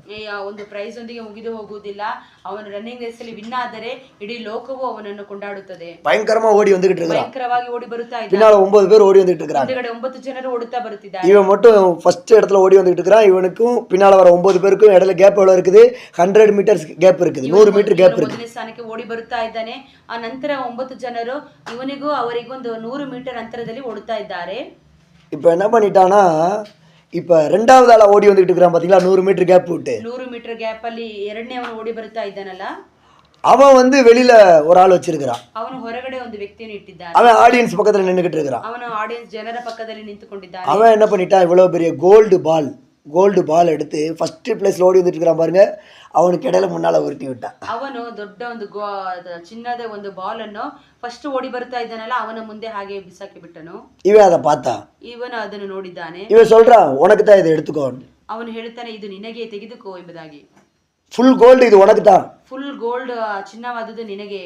அவன் அந்த பால் எடுக்க குனிஞ்சான் பாருங்க, ಅವನು ಬಾಲನ್ನು ತೆಗೆಯೋದಕ್ಕೆ ಬಗ್ಗಿದನಲ್ಲ, அடுத்த செகண்ட்ல 2வது பிளேஸ் வந்துட்டு டக்குன்னு பாஸ் பண்ணி ನಂತರ போயிட்டான். ಸೆಕೆಂಡ್ ನಲ್ಲಿ 2ನೇ ಭಾಗ ಬಂದನಲ್ಲ, ಅವನನ್ನು ಬೀಟ್ ಮಾಡಿ ಹೋಗಿಬಿಟ್ಟನು. அதான் அவன் வின் ஆயிட்டான். ಅವನು ವಿನ್ ಆಗಿ ಹೋದನು. என்ன டார்கெட்டை நோக்கி ஓடணும். ಯಾವ ಒಂದು ಗುರಿಯನ್ನು ಇಟ್ಟಿದ್ದಾರೆ ಆ ಗುರಿಯನ್ನು ನೋಡಿ ನೀವು ಓಡಬೇಕು. இப்போ இதுக்கு ஸ்டோரிக்கு அர்த்தம் சொல்றேன் நான். ಇದಕ್ಕೆ ಸ್ಟೋರಿ ಅರ್ಥವನ್ನು ಹೇಳುತ್ತೇನೆ. சாத்தா நமக்கு நிறைய கோல்டு பால் வச்சுட்டு உட்காந்துருக்கிறான். ಸೈತಾನ್ ನಮಗೆ ಅನೇಕ ಒಂದು ಚಿನ್ನದ ಬಾಲ್ ಅನ್ನು ಇಟ್ಟಿದ್ದಾನೆ. நம்ம ஓடுனதுக்கு நீங்க நல்லா புரிஞ்சுக்கணும், நம்ம ஓடுனதுக்கு பிற்பாடு பிரைஸ் கிடையாது. ನೀವು ಚೆನ್ನಾಗಿ ತಿಳಿದುಕೊಳ್ಳಬೇಕು, ನಾವು ಓಡಿದ ನಂತರ ನಮಗೆ ಬಹುಮಾನವಲ್ಲ. ஓடுறதுக்கு முன்னாலே ஏசப்பா நமக்காக ஜெயிச்சு பிரைஸ் வச்சிருக்கிறார். ಓಡೋಕ್ಕಿಂತ ಮುಂಚಿತವಾಗಿ ಯೇಸುಸ್ವಾಮಿ ನಮಗೋಸ್ಕರ ಜಯ ಹೊಂದಿ ಬಹುಮಾನವನ್ನು ಇಟ್ಟಿದ್ದಾರೆ. என்ன போல நீயும் ஓடி வா, உனக்கு நான் பிரைஸ் கொடுக்கிறேன்னு சொல்றார். ನನ್ನ ಹಾಗೆ ನೀನು ಓಡಿ ಬಾ, ನಾನು ನಿನಗೆ ಬಹುಮಾನವನ್ನು ಕೊಡುತ್ತೇನೆ. ஓட முடியாதா? ಓಡಲು ಸಾಧ್ಯವಿಲ್ಲ. ஆல்ரெடி பிரைஸ் ரெடியா இருக்குது. ಆಲ್ರೆಡಿ ಬಹುಮಾನ ಸಿದ್ಧವಾಗಿದೆ. ஏசப்பா ரெடியா வச்சிருக்கிறார். ಸ್ವಾಮಿ ರೆಡಿಯಾಗಿ ಇಟ್ಟಿದ್ದಾರೆ. அதனாலதான் கொரிந்தியர்ல அந்த வசனத்துல படிக்கிறோம், ಕೊರಿಂಥದಲ್ಲಿ ಓದುತ್ತೇವೆ, நிறைய பேர் ஓடி வராங்க, ಅನೇಕರು ಓಡಿ ಬರುತ್ತಿದ್ದಾರೆ, நிறைய பேர் ரட்சிக்கப்படுறாங்க, ಅನೇಕರು ರಕ್ಷಣೆ ಹೊಂದುತ್ತಿದ್ದಾರೆ, நிறைய பேர் ஏசப்பான்னு கூப்பிடுறாங்க, ಅನೇಕರು ಯೇಸು ಯೇಸು ಎಂಬುದಾಗಿ ಕೂಗುತ್ತಾರೆ, நிறைய பேர் கிறிஸ்டியன் லைஃப்ல இருக்கிறாங்க. ಅನೇಕರು ಕ್ರಿಸ್ತನ ಜೀವಿತದಲ್ಲಿದ್ದಾರೆ. ஆனா எல்லாரும் கடைசி வரைக்கும் ஏசப்பாவை பிடிக்கிறது இல்ல. ಆದ್ರೆ ಎಲ್ಲರೂ ಕೊನೆಯವರೆಗೂ ಕ್ರಿಸ್ತನನ್ನು ಹಿಡಿಯುವುದಿಲ್ಲ. நீ என்ன பண்ணு, நீ கடைசி வரைக்கும் ஓடி இயேசுங்கிற பந்தய பொருளை பிடிக்கக்கூடிய ஒரு நபராக மாறு. ನೀನು ಕೊನೆಯವರೆಗೂ ಓಡಿ ಯೇಸುವಿನ ಆ ಜಯಮಾಲೆಯನ್ನು ಹೊಂದಿಕೋ. படிங்க 1 கொரிந்தியர் 2 கொரிந்தியரா 9:24. 1 கொரிந்தியர் 9:24. 1 ಕೊರಿಂಥಿ 9:24. படிங்க. ರಂಗಸ್ಥಾನದಲ್ಲಿ ಓಡುವುದಕ್ಕೆ ಗೊತ್ತಾದವರೆಲ್ಲರೂ ಓಡುತ್ತಾರೆಂದು. பாருங்க, ஓடுறவங்க எல்லாருக்கும் ஓடிக்கிட்டே இருக்கிறாங்க. படிங்க. ಒಬ್ಬನು ಮಾತ್ರ ಬಿರುದನ್ನು ಹೊಂದುತ್ತಾನೆ, ஒருத்தருக்கு தான் பிரைஸ் ಎಂಬುದು ನಿಮಗೆ ತಿಳಿಯದು. அதை தெரிஞ்சுக்கோங்க. ಅವರಂತೆ ನೀವು ಬಿರುದನ್ನು ಪಡೆದುಕೊಳ್ಳಬೇಕೆಂಬುದು ಇಂತಲೇ ಓಡಿರಿ. எப்படியாவது பிரைஸ்ங்கிறதான அந்த ஏசப்பாவை பந்தய பொருளை பரலோகத்தை பெறணும்னு சொல்லி இந்த லைஃப்ல நீங்க பிரயாசப்படுங்க. ಅದರಲ್ಲಿ ಹೋರಾಡುವ ಎಲ್ಲರೂ போதும் அதை எப்படியாவது பெறணும்னு சொல்லி நீங்க பிரயாசப்படுங்க. ಅದನ್ನು ನೀವು ಹೊಂದಬೇಕು ಎಂಬುದಾಗಿ ಪ್ರಯಾಸ ಪಡಿರಿ. ஏனோ தானே ஒரு கிறிஸ்தவ வாழ்க்கை வாழ்ந்தோம், பரலோகத்துல ஏதோ ஒரு மூளை கிடைச்சா போதும், முடுக்கு கிடைச்சா போதும், சின்ன ஒரு பிளேஸ் கால் வைக்கிறதுக்கு எனக்கு ஒரு பிளேஸ் கொடுத்தா போதும் ஏசப்பா, இப்படிலாம் நினைச்சு இந்த கிறிஸ்தவ வாழ்க்கைக்குள்ள நம்ம இருக்க வேண்டாம். ಏನೋ ಕ್ರಿಸ್ತನ ಜೀವಿತದಲ್ಲಿ ಬಂದಾಯ್ತು, ನನಗೆ ಹೇಗಾದ್ರೂ ಪರಲೋಕದಲ್ಲಿ ಚಿಕ್ಕ ಮೂಲೆ ಸಿಕ್ಕಿದರೆ ಸಾಕು, ನನಗೆ ಕಾಲಿಡುವುದಕ್ಕೆ ಸ್ಥಳ ಸಿಕ್ಕಿದರೆ ಸಾಕು ಎಂಬುದಾಗಿ ಈ ರೀತಿಯಾಗಿ ಓಡುವುದು ಬೇಡ. வெளிப்படுத்தின விசேஷத்துல படிக்கிறோம், பரலோகத்துல ஏதோ உங்களுக்கு ஒரு கார்னரு இல்ல ஒண்ணுக்கு ஒண்ணு ஒரு பிளேஸ் இப்படி ஆண்டவர் கொடுக்கல, நான் உட்கார்ற சிங்காசனத்துல நீங்களும் ஏன் கூட உட்காரணும்னு சொல்லி இருக்கிறார். ಪ್ರಕಟಣೆಯಲ್ಲಿ ಹೇಳಲ್ಪಟ್ಟಿದೆ, ಯಾವುದೋ ಒಂದು ಮೂಲೆಯೋ ಏನೋ ಕಾಲಿಡುವುದಕ್ಕೆ ಜಾಗ ಮಾತ್ರ ಅಲ್ಲ, ನಾನು ಕೂತುಕೊಳ್ಳುವಂತಹ ಸಿಂಹಾಸನವನ್ನೇ ನಿಮಗೆ ಕೊಡುತ್ತೇನೆ ಎಂಬುದಾಗಿ ಪ್ರಕಟಣೆಯಲ್ಲಿ ಹೇಳಲ್ಪಟ್ಟಿದೆ. நான் உட்கார்ற சிங்காசனத்துல நீங்களும் ஏன் கூட உட்கார வேணும். ನಾನು ಕೂತುಕೊಳ್ಳುವಂತಹ ಸಿಂಹಾಸನದಲ್ಲಿ ನೀವು ನನ್ನ ಜೊತೆ ಕೂತುಕೊಳ್ಳಬೇಕು. வெளிப்படுத்தல் 3:21. ಪ್ರಕಟಣೆ 3:21. எல்லாரும் உட்கார முடியாது, அதுவும் ಎಲ್ಲರೂ ಕೂತುಕೊಳ್ಳಲು ಸಾಧ್ಯವಿಲ್ಲ. ஜெயிக்கிறவங்க யாரோ அவங்க தான் அதுல உட்கார முடியும். ಜಯಿಸುವವರು ಯಾರೋ ಅವರು ಮಾತ್ರ ಸಿಂಹಾಸನದಲ್ಲಿ ಕೂತುಕೊಳ್ಳಲು இந்த ಸಾಧ್ಯ. கிறிஸ்டியன் லைஃப்ல கோபத்தை ஜெயிக்கணும். ಈ ಕ್ರಿಸ್ತನ ಜೀವಿತದಲ್ಲಿ ಕೋಪವನ್ನು ಜಯಿಸಬೇಕು. கெட்ட வார்த்தை பேசாம இருக்கணும். ಕೆಟ್ಟ ಮಾತು ಮಾತನಾಡದೇ ಇರಬೇಕು. கோபத்தை கண்ட்ரோல் பண்ணணும். ಕೋಪವನ್ನು ಕಂಟ್ರೋಲ್ ಹತೋಟಿಗೆ ತರಬೇಕು. சண்டை போடக்கூடாது, சண்டைக்கு எழும்புகிற அந்த ஆவியை ஜெயிக்கணும். ಜಗಳಕ್ಕೆ ಎಬ್ಬಿಸುವಂತ ಆತ್ಮವನ್ನು ಜಯಿಸಬೇಕು. ஒருத்தங்க சண்டைக்கு வராங்கன்னா நீங்க அமைதியா இருந்து சமாதானமா இருந்து அவங்கள ஜெயிக்க வேணும். ಒಬ್ಬರು ಜಗಳಕ್ಕೆ ಬರುತ್ತಾರೆ ಎಂಬುದಾಗಿ ಹೇಳುವುದಾದ್ರೆ ಅವರನ್ನು ಸಮಾಧಾನದಿಂದ ನೀವು ಜಯಿಸಬೇಕು. ரோமர் 16வது அதிகாரத்துல படிக்கிறோம், சமாதானத்தின் தேவன் சாத்தான உன் காலுக்கு கீழே கொண்டு வருவார். ರೋಮಪುರದ ಪತ್ರಿಕೆಯಲ್ಲಿ ಬರೆಯಲ್ಪಟ್ಟಿದೆ, ಸಮಾಧಾನದ ದೇವರು ನಿಮ್ಮ ಕಾಲಿನ ಕೆಳಗಡೆ ಸೈತಾನನ್ನು ಇಡುತ್ತಾನೆ. ரோமர் 16:20 நம்ம படிக்கிறோம். ರೋಮಪುರದವರಿಗೆ 16:20 ಓದುತ್ತೇವೆ. இந்த சமாதானத்தின் தேவன் நமக்குள்ள உங்களுக்குள்ள எனக்குள்ள இருக்கணும். ಈ ಸಮಾಧಾನದ ದೇವರು ನಿಮ್ಮೊಳಗಡೆ ನಮ್ಮೊಳಗಡೆ ಇರಬೇಕು. சண்டை எழும்புற இடத்துல இவர் நமக்குள்ள வந்து சண்டையை கொண்டு வருகிற அந்த சாத்தானை நம்ம காலுக்கு கீழே அவர் நசுக்கணும். ಜಗಳವಾಡುವಾಗ ಜಗಳಕ್ಕೆ ಬರುವಂತ ಎಲ್ಲ ಸೈತಾನನನ್ನು ಕಾಲಿನ ಕೆಳಗಡೆ ಹಾಕಿ ತುಳಿಯಬೇಕು. பரலோகத்தை நோக்கி ஓட விடாம சாத்தான் இன்னைக்கு தடுக்கிறதுக்கு நிறைய டூல்ஸ் நிறைய மெட்டீரியல்ஸ் வச்சிருக்கிறார். ಪರಲೋಕಕ್ಕೆ ನಾವು ಹೋಗದಿದ್ದಾಗೆ, ಆ ಗುರಿಯನ್ನು ಮುಟ್ಟದಿದ್ದಾಗೆ ಅನೇಕ ಕಾರ್ಯಗಳನ್ನು ಸಾಮಗ್ರಿಗಳನ್ನು ನಮ್ಮ ಮುಂದೆ ಇಟ್ಟಿದ್ದಾನೆ. இந்த பூமியில பாக்குறதெல்லாம் அழகா தெரியுது, ಈ ಭೂಮಿಯಲ್ಲಿ ನೋಡುವುದೆಲ್ಲ ಸುಂದರವಾಗಿ ಕಾಣುತ್ತದೆ. இது வேணுமா அது வேணுமா சொல்லி சாத்தானுக்கு நமக்கு நிறைய வச்சிருக்கிறான். ಅದು ಬೇಕು ಎಂಬುದಾಗಿ ಸೈತಾನನು ನಮ್ಮ ಕಣ್ಣು ಮುಂದೆ ಅನೇಕ ವಸ್ತುಗಳನ್ನು ಇಟ್ಟಿದ್ದಾನೆ. நிறைய கிறிஸ்தவ வாழ்க்கைக்குள்ள வந்தவங்க கிறிஸ்தவத்துக்குள்ள வந்த பிற்பாடு நல்லா செழிப்பாயிட்டாங்க, பணக்காரங்களாயிட்டாங்க, அப்படி ஆயிட்டாங்க இப்படி ஆயிட்டாங்கன்னு சொன்ன உடனே என்னாச்சு, ஏசப்பா வேணா சர்ச்சு வேணா எதுவுமே வேணா சொல்லி எல்லாம் அப்படியே உலகத்துக்கு பின்னால போயிட்டாங்க. ಅನೇಕರು ಕ್ರೈಸ್ತರೊಳಗೆ ಬಂದಾಗ ಅನೇಕ ಐಶ್ವರ್ಯ ಅಂತಸ್ತು ಸಿಕ್ಕಿದೆ ಎಂಬುದಾಗಿ ನೆನೆಸಿಕೊಂಡು ಹಾಗೆ ಅವರು ಲೋಕದ ಪ್ರಕಾರವಾಗಿ ತಿರುಗಿ ಹೋಗಿದ್ದಾರೆ. பாருங்க, இந்த பூமியில 1 கிலோ தங்கம் கிடைக்குதுன்னு சொன்னோம்னா இயேசுவே விடுறவங்க நிறைய பேர் இருக்கிறாங்க. ಲೋಕದಲ್ಲಿ 1 kg ಚಿನ್ನ ಸಿಗುತ್ತದೆ ಎಂಬುದಾಗಿ ಹೇಳುವಾಗ ಕ್ರಿಸ್ತನನ್ನೇ ಬಿಟ್ಟು ಬಿಟ್ಟಿದ್ದಾರೆ. ஆனா பரலோகத்துல நடக்கிற இடமெல்லாம் தங்கம் தான். ಆದ್ರೆ ಪರಲೋಕದಲ್ಲಿ ನಡೆಯುವ ಜಾಗವೆಲ್ಲ ಚಿನ್ನವೇ. அந்த இடம் வேணுமா? இங்க 1 கிலோ தங்கத்தை தூக்கி பீரோக்குள்ளேயும் பேங்க் லாக்கர்லயும் வைக்க போறோமே, இந்த உலகம் வேணுமா? ಆ ಸ್ಥಳವು ಬೇಕಾ? ಇಲ್ಲ ಅಂದ್ರೆ 1 kg ಚಿನ್ನವನ್ನು ಇಟ್ಟು ಬೀರೋ ಲಾಕರ್ಗಳು ಇಡುವಂತ ಈ ಚಿನ್ನವು ನಿಮಗೆ ಬೇಕಾ? இங்க 1 கிலோ தங்கம் கொடுத்தோம்னா எடுத்து பேங்க் லாக்கர்ல வச்சு அதுக்கு ஒரு 30 ஃபார்ம்ல கையெழுத்து போட்டு சீல் வச்சு அது அவ்வளோ சேஃபா வச்சிருக்கிறோம். 1 kg ಚಿನ್ನವು ನಮ್ಮಲ್ಲಿ ಇರುವುದಾದ್ರೆ ಬ್ಯಾಂಕ್ ಲಾಕರ್ ಅಲ್ಲಿ ಇಟ್ಟು ಅದಕ್ಕೆ ಸೀಲ್ ಮುದ್ರೆ ಎಲ್ಲ ಹಾಕಿಬಿಟ್ಟು ಅಷ್ಟೊಂದು ಕಾಪಾಡುವಿಕೆಯಾಗಿ ಇಟ್ಟಿರುತ್ತಾರೆ. வெளிப்படுத்தின புத்தகத்துல பரலோகத்தை யோவான் பார்த்து சொல்றாரு, நடக்கிற இடமெல்லாம் வீதி எல்லாம் தங்கம் தான். ಪ್ರಕಟಣೆಯಲ್ಲಿ ಯೋಹಾನನಿಗೆ ಒಂದು ದರ್ಶನವಾಗಿ ಹೇಳಿದ್ದಾರೆ, ನಾವು ನಡೆಯುವ ಜಾಗವೆಲ್ಲ ಬೀದಿಯೇ ಒಂದು ಚಿನ್ನವಾಗಿದೆ. அது வேணுமா இது வேணுமா? ಅದು ಬೇಕಾ ಇದು ಬೇಕಾ? 1 கிலோ தங்கம் போதுங்கிறவங்க கை வைத்துங்க. 1 kg ಚಿನ್ನ ಬೇಕೆಂಬುದಾಗಿ ಹೇಳುವವರು ಕೈ ಎತ್ತಿರಿ. யாருக்கு வேணாமா 1 கிலோமா? ಯಾರಿಗೂ ಬೇಡವಾ 1 kg? 2 கிலோ பரலோகத்துல தங்கமயமான ஒரு வீதி, ஒரு நகரம் ஃபுல்லா, ரோடு ஃபுல்லா, அந்த வீடு ஃபுல்லா தங்கமா தான் இருக்க போகுது. ಪರಲೋಕದಲ್ಲಿ ನಗರ ಪೂರ್ತಿಯಾಗಿ ಆ ರೋಡ್ ಪೂರ್ತಿಯಾಗಿ ಚಿನ್ನದ ಒಂದು ದಾರಿ ಉಂಟು. இப்போ எல்லாருக்கும் ஆசை வரும், ஆகா அங்கே போனோம்னா என்ன பண்ணிடலாம், கத்தி எடுத்துகிட்டு போயிட்டு இல்லை கல்லுகளை எடுத்துகிட்டு போயிட்டு கோடாரி எடுத்துகிட்டு போயிட்டு லைட்டாக ஒரு கார்னரில் கொஞ்சம் சுரண்டி எடுத்துகிட்டு வந்தா சாமி. கிட்ட போனா எப்படியான அதுதான் இப்போ அங்கே போனோம்னா அடுத்து திரும்ப இங்கே வரத்தானே யோசிப்பீங்க. இப்போ உங்களை கொண்டு போய் அந்த பரலோகத்தில் தங்கமயமான வீதியில் இறக்கி விட்டோம்னா அங்கே போயிட்டு, ஏன் சாமி இதை நீங்கள் எனக்கு இல்லை, ஏன் சாமி இதை நீங்கள் எனக்கு ஒரு 10 வருஷத்துக்கு முன்னாலேயே காட்டியிருக்க கூடாதா, கொஞ்சம் சுற்றி எடுத்து கொண்டு வந்து ஏதோ ஒரு 2 கேஜி எடுத்துட்டு திரும்ப பூமிக்கு வந்து என்ன பண்ணியிருப்போம். இன்னைக்கு அதுக்கு தான் சாமி என்ன பண்ணுறாரு, இப்படிப்பட்ட சத்தியத்தை நிறைய பேருக்கு மறைச்சே வச்சிருக்கிறாரு. ಒಂದು ಸತ್ಯವನ್ನು ಅನೇಕರಿಗೆ ಆ ಮರೆಸಿ ಇಟ್ಟಿದ್ದಾರೆ. இன்னும் நிறைய பேருக்கு அதே அந்த ஒரு ரெவலேஷன், அந்த ஒரு வெளிப்படுத்தலே இல்ல. ಆ ಒಂದು ಪ್ರಕಟಣೆ ಆದದ್ದು ಅನೇಕರಿಗೆ ಇಲ್ಲ.